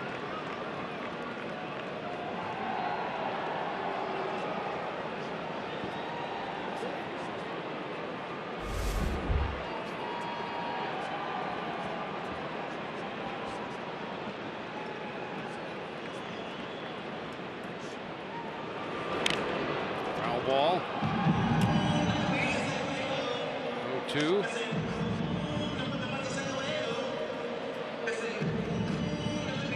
Rays scored 2 in the 6th inning to break a 1-1 tie. They've added a run in the 7th on the home run by Tommy Pham.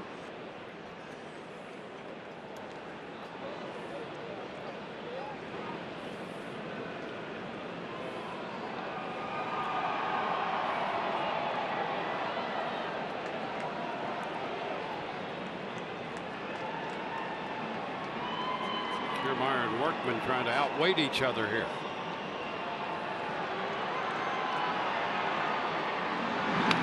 To first, sends Crone back in. Sometimes you do that if there's somebody in the bullpen needs a few extra tosses down there. Yeah, right now, if I'm Workman, my priority is Kiermaier.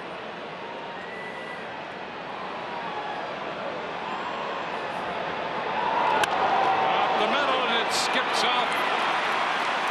Workman. Throne's going to go to third on the base hit by Kiermaier. Second hit of the night for Kevin Kiermaier. Right back to the mound, and a deflection into short right. Well, he didn't have a whole lot of time here. This ball was hit hard. Breaking ball and line drive. It just short hopped his foot.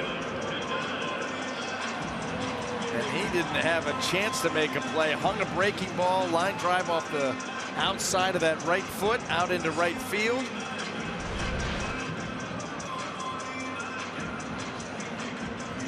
So it's first and third. Red Sox are going to talk it over again. MLB at bat, your #1 Rays app. Customize your experience to catch every moment this season. Get Rays home screen icons and features such as the MLB TV game of the day, pitch tracking, in-game highlights, stats, and of course more. Download MLB at bat today.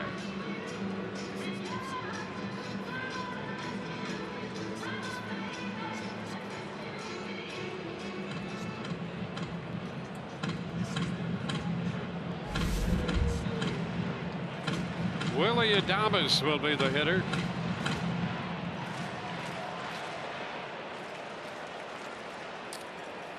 Willie hit by a pitch in the 6th and scored. There goes the runner, and no throw. A look down there and a peek to third. Kiermaier steals second. So he wastes little time, goes on the first pitch. I'll tell you what, the Rays, you know, it started, Dwayne, with Joey Wendell in the first inning, playing aggressive, really taking the game right at the Red Sox. Kiermaier wasted no time, no throw. Just looking to add on. Forces the Red Sox infield up and tight. And to strike the count to Adames with a chance to really stretch the lead. 4-1 right now.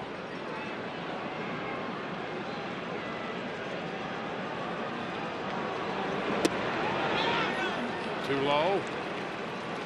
It's 1-1.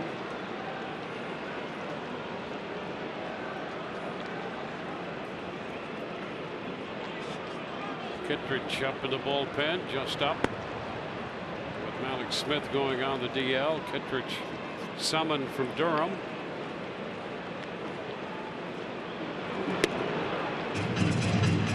Two balls and a strike.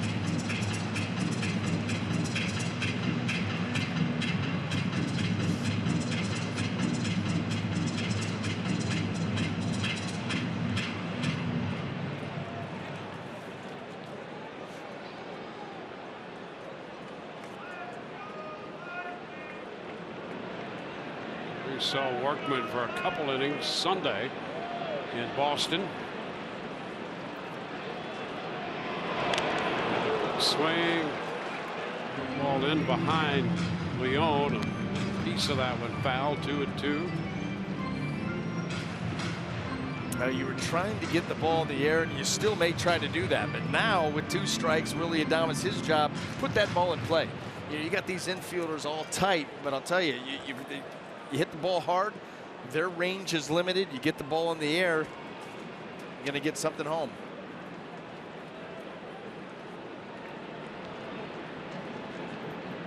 Two balls, 2 strikes. Here it is. And a foul ball. Backing out of play. Fastball away from him. Bobby Pham got the Rays on the board with a solo homer, 1 out here in the 7th. Hit it out to center. Throne walked. Went to third on the base hit by Kiermaier, who stole second.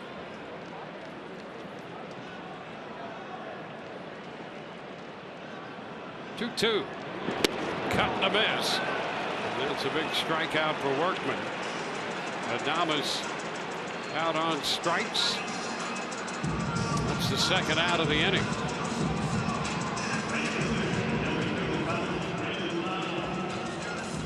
Brandon Lau. He's had some tough at bats here the last couple nights and has been on 3 times again tonight, including with a single driving in the first run of the game for the Rays in the 4th inning.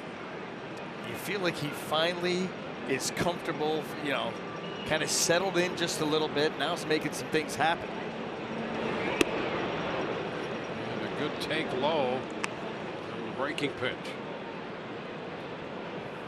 Pitchers joined by Alvarado.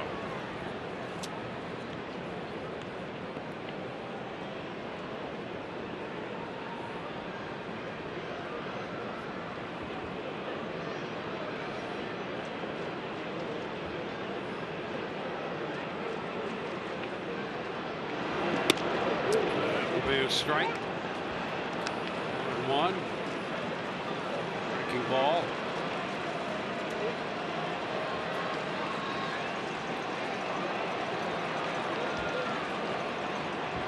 Nine-year-old right-hander Brandon Workman.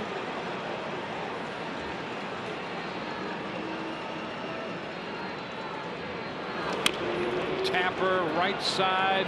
Fair ball picked up, played unassisted by Moreland. And the Rays settle for the run they get on the home run by Tommy Pham. His first in a Rays uniform. Our ball game heads into the 8th with the Rays leading 4-1.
The 8th inning we go at Tropicana Field.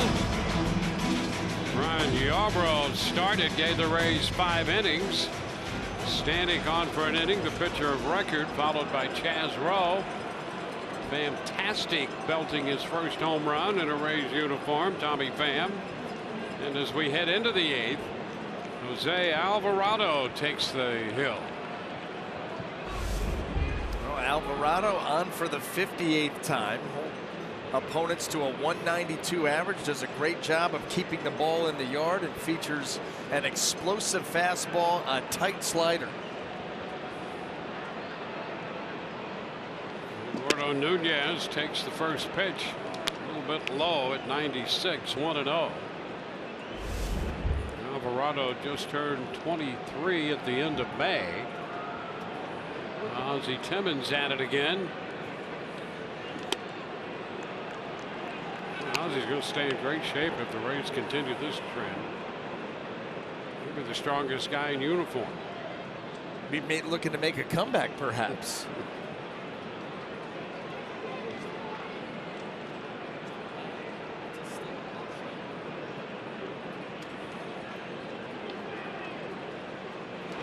This one all the way to the backstop, up and in. That'll loosen you up a bit. Everybody. Absolutely. you never see Alvarado's fastball head that way. That had even a little bit of cutting action to it. So it's 3-0.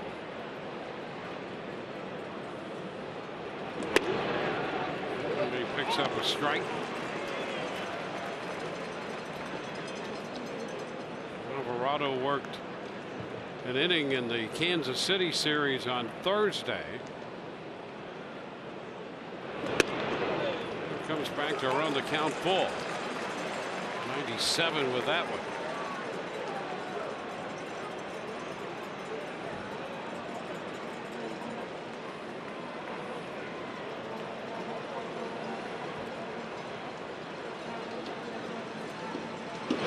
And strike 3 called. How about that? How about the pitch he threw all the way to the backstop? Then he goes 3-2 and breaks this one out. Look at the depth. And that breaks like a curveball. I mean, interesting. We always talk about his grip, and look at how that thing goes straight down. Even Michael Perez was having a little bit of trouble following that thing down. What a nasty, nasty put-away pitch. Sandy Leon. It's off the mitt of Perez. Having some 98 trouble with these pitches. Yeah, I'm telling you, they're jumping all over the place. A little hop on that fastball.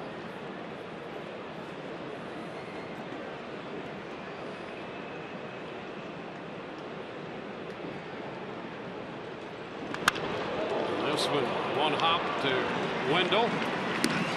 Leon is out number 2. 2 up, 2 down. Coming up, Rays Live, the postgame presented by W.B. Mason. Rich and Orestes anchoring the coverage. We'll hear from Kevin Cash in the manager's press conference. Minor league updates from around the Rays farm system. And there's Tommy Pham hitting his first Rays home run. A blast 423 feet to center field. All of that and more. There's always more. There's Mookie Betts. The pitch is a strike. Betts reached on a fielder's choice in the 3rd, stole the base.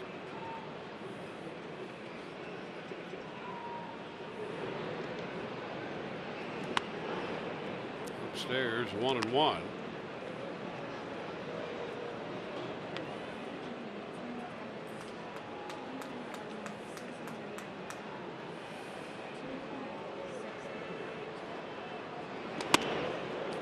Ball missing.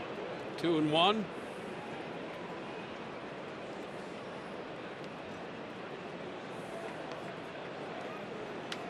A little difficult run for Betts the last week plus. With 176 over his last 8 games, 0 for 3 tonight. Talent he has. Fly ball into right center field. Lau is there to make the catch. 3 up and 3 down. We go to the bottom of inning 8. 4-1 Tampa Bay.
Buccaneers, Lightning, Rowdies, and USF have teamed up to host a 2-week community-wide Team Tampa Bay for Joey J 50-50 raffle to assist with the financial medical needs of 15-year-old Joey Johnston Jr., who was involved in a tragic accident July 8th. The raffle concludes Monday with the winner drawn on Tuesday. So go to Team Tampa Bay for joeyj.com to support this worthy cause. Tyler Thornburg on the hill for Boston. First pitch up and away. Breaking pitch that stayed up and away. Michael Perez 0 for 2 with a sacrifice tonight. Fouls the fastball back.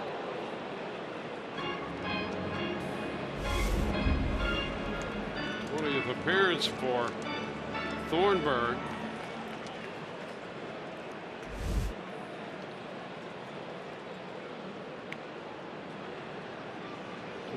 He was involved in the Travis Shaw deal with Milwaukee. Shoulder surgery, that thoracic outlet syndrome. Pitch is foul back, out of play, 2-2. Sergio Romo up in the bullpen for the Rays.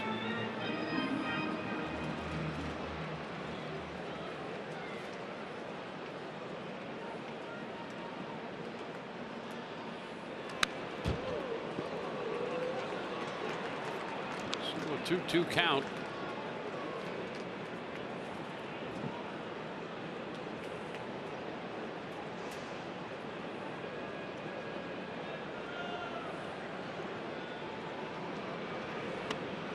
Breaking ball is a call, third strike. Perez turns right around and marches back to the dugout. Double figures in strikeouts now for Boston pitching. They have 10. Thornburg missed a couple of years after that deal before he could get back to action out of the bullpen for the Red Sox. Bites down and in, out of the zone.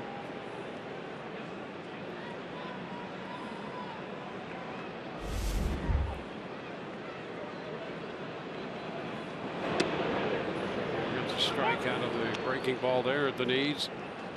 1-1.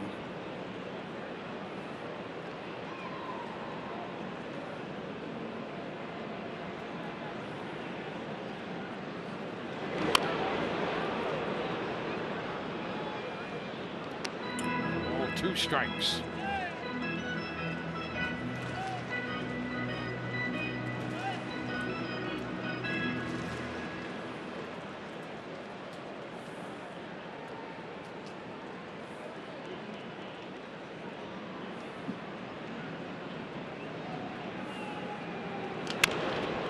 Tap to second.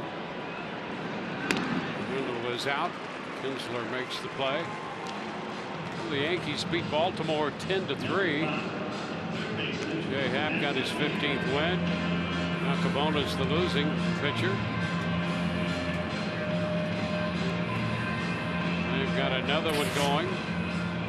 4-0 Yankees at the end of 6 in Baltimore. And here tomorrow, great pitching matchup. Zilla on the hill for the Rays. After his 16th win, Evo pitching for Boston. Cut the miss by Duffy. The former Ray. Yep. That should be a good one. Should be really good. I'll tell you what, charge up the radar guns. Those will be lit up tomorrow afternoon. 1 now. Blake Snell against Nathan Eovaldi tomorrow.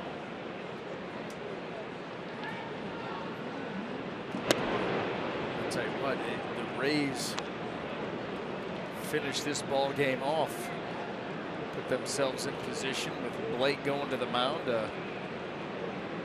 Have a pretty good weekend.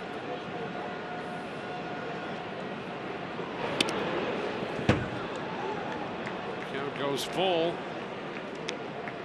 3-1.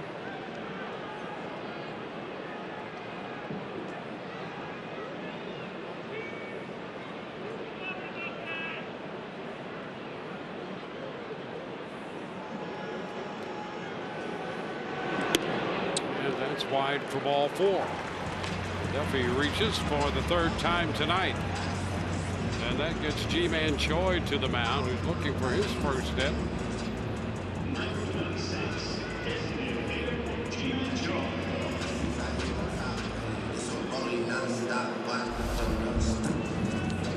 Choi 0 for 4, fouled out to the catcher Leone his last time up there.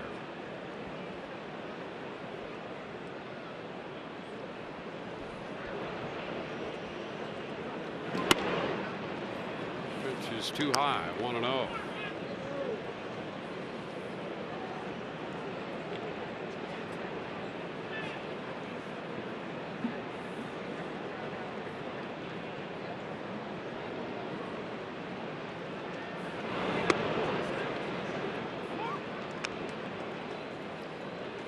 Ball 1 strike.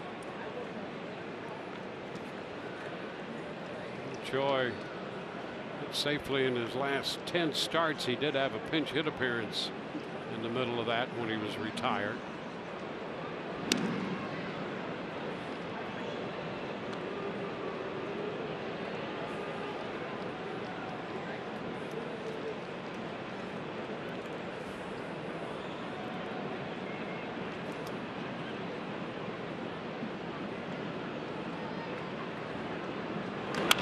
A shot toward the right field corner. Hitting third is Duffy. They're going to wave him to the plate. Throw's not going to be in time. Throw to third, and Choi is in there. And the Rays add another run. It's 5-1. Duffy scores from first. Choi right back into the right field corner with that one, picking up his 11th run batted in. Well, the Rays again taking advantage of a Boston mistake, a 2-out walk. And then a breaking ball here. Never really gets the bite that he was looking for, and Choi just smacks it out into right field, up the line, into the corner. Duffy running on contact. Petraro's going to send him. Tommy Pham takes the breaking ball up. Well, there you go, a triple for Choi. It's his first of the year.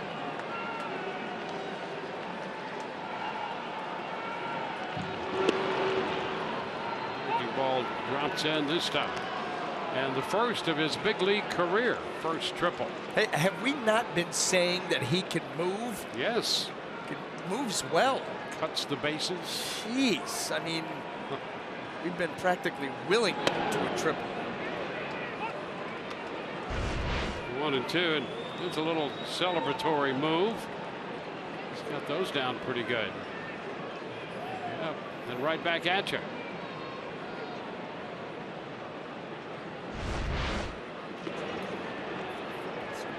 2-2 now. 5 runs, 9 hits for the Rays now. A run, 5 hits for Boston. One of those hits for the Rays, Pham's home run.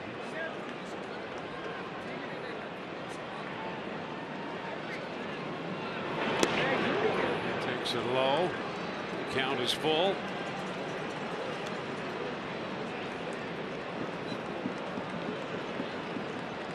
This with 2 outs. He's had a very big inning last night with 2 outs in their way to a 10-3 win. They're leading 5-1 right now. That's a shot down the left field line. That's a foul ball.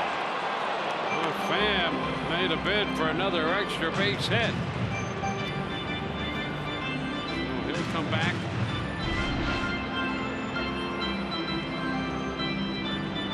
Just hooking foul.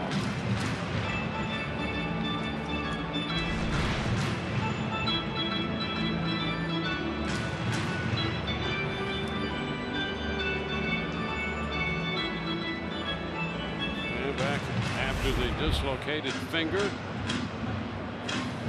And hairline fracture in his foot shortly after joining the team. So he's really had to battle to get back into this lineup. Trying to make up for some lost time. Fouls this one back.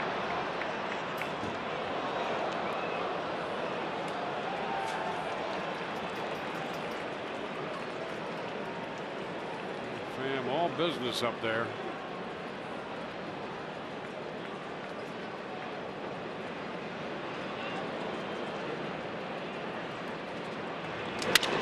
And a liner caught by Kinsler to retire the side. Rays add a run. We go to the ninth, 5-1.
Job of the Rays pitching staff. Ryan Yarbrough getting the opportunity to start here tonight. He was very, very strong against the tough lineup. Ryan Yarbrough coming in and doing a heck of a job getting that pick off of Benintendi, the punch out of J.D. Martinez. Lots of high fives in that dugout. Chaz Rowe comes in, very efficient inning for him. Alvarado comes in smoking. That was a great comeback. Down 3-0. He comes back, heater, nasty slide ball. He has a nice inning, and he's going to give way now to Sergio Romo. Here in the top of the ninth inning, Rays with a 4-run lead. Not a safe situation, but it will be treated like one by El Michon. 63rd appearance as he faces Andrew Benintendi. First pitch is a strike. And I will take this opportunity to apologize right now if I butchered that name. I got caught up in. Another run, another set of push-ups. Now, the way that he was looking when he was getting up right there, I think he's pretty happy that the Rays aren't going to be hitting again in this ball game, or at least hoping that they don't hit again in this ball game. A little bit tired.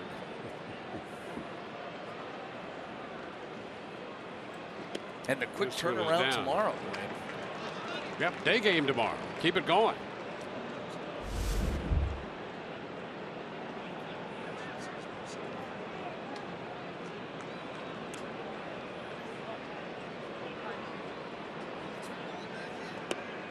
Which is down. 3-1.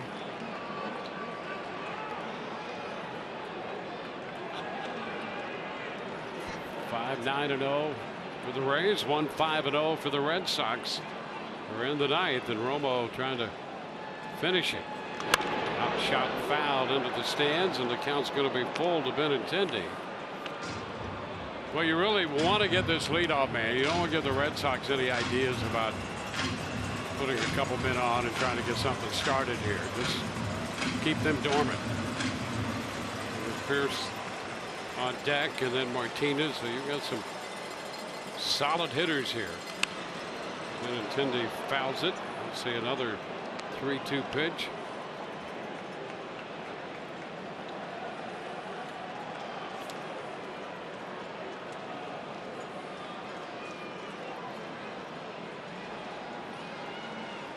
Romo worked Thursday night against Kansas City and got the win. And a swing and a miss. He strikes out Benintendi. Out number one here in the ninth inning. it's not often that Sergio Romo picks up the strikeout on a challenge fastball, but that's what he did. Right out over the plate, just above the belt, 87 miles an hour. Come get you some.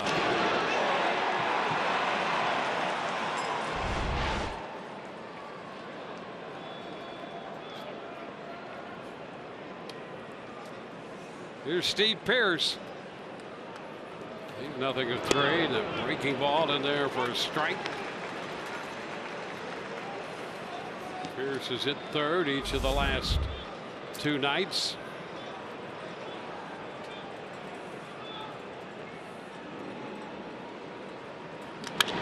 And a fly ball toward right center. Who's going to get this? Kiermaier taking charge in front of Lau. And Kiermaier had to move a far piece, but he got over there. Listen, Brandon Lau was camped underneath it. That's why Kiermaier, forget the outlaw. For that play right there, that back of the jersey should say leak, as in Kelly. Kelly leaked it. He did. Lau was camped, and Kiermaier came all the way over, just like when Ahmed was in right field.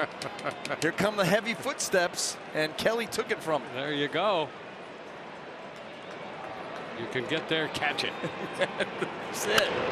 There's J.D. Martinez fouling it away. Strike 1.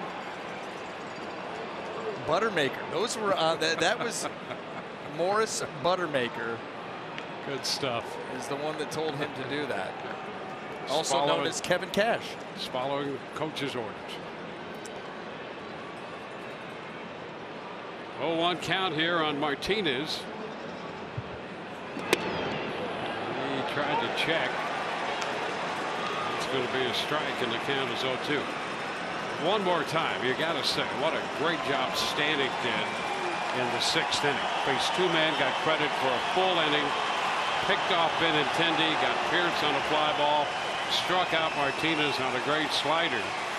And he is the pitcher of record, by the way. Up a bit. 1 ball and 2 strikes.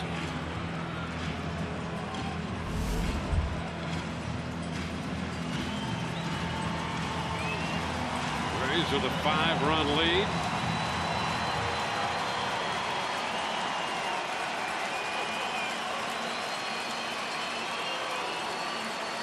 And the pitch inside.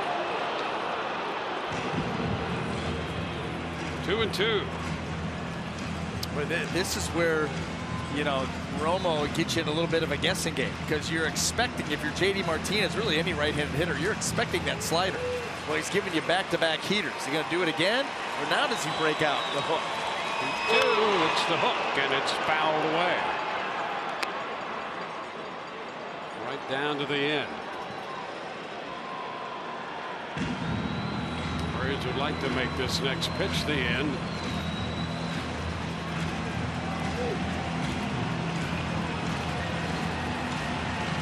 They scored a run in the 4th, 2 in the 6th, a run in the 7th, and a run in the 8th. And a cut to miss. It's over. He got him with a breaking ball. And the Rays have taken the first 2 games of this series from the Boston Red Sox. It's a 5-1 final tonight on the heels of a 10-3 victory last night. The Rays extend their winning streak now to 7 games. And they go 8 games over 500 at 69 and 61. Here is the final out. Well, take that hook, that slider, whatever you want to call it, and just take it a little bit further away and keep it down. And that's exactly what Sergio Romo did. Once again, coming in and getting the job done, closing out another win for the Rays. A 1-2-3 9th inning for Sergio Romo. 5-9-0 for the Rays. 1-5-0 for Boston. Stanek the winner. 2-3. Porcello the losing pitcher. His record drops to 15-7. For Brian Anderson, Dwayne Stats, great to have you with us. Hope you've enjoyed the telecast. We'll see you tomorrow afternoon. Rays Live, the post game is next.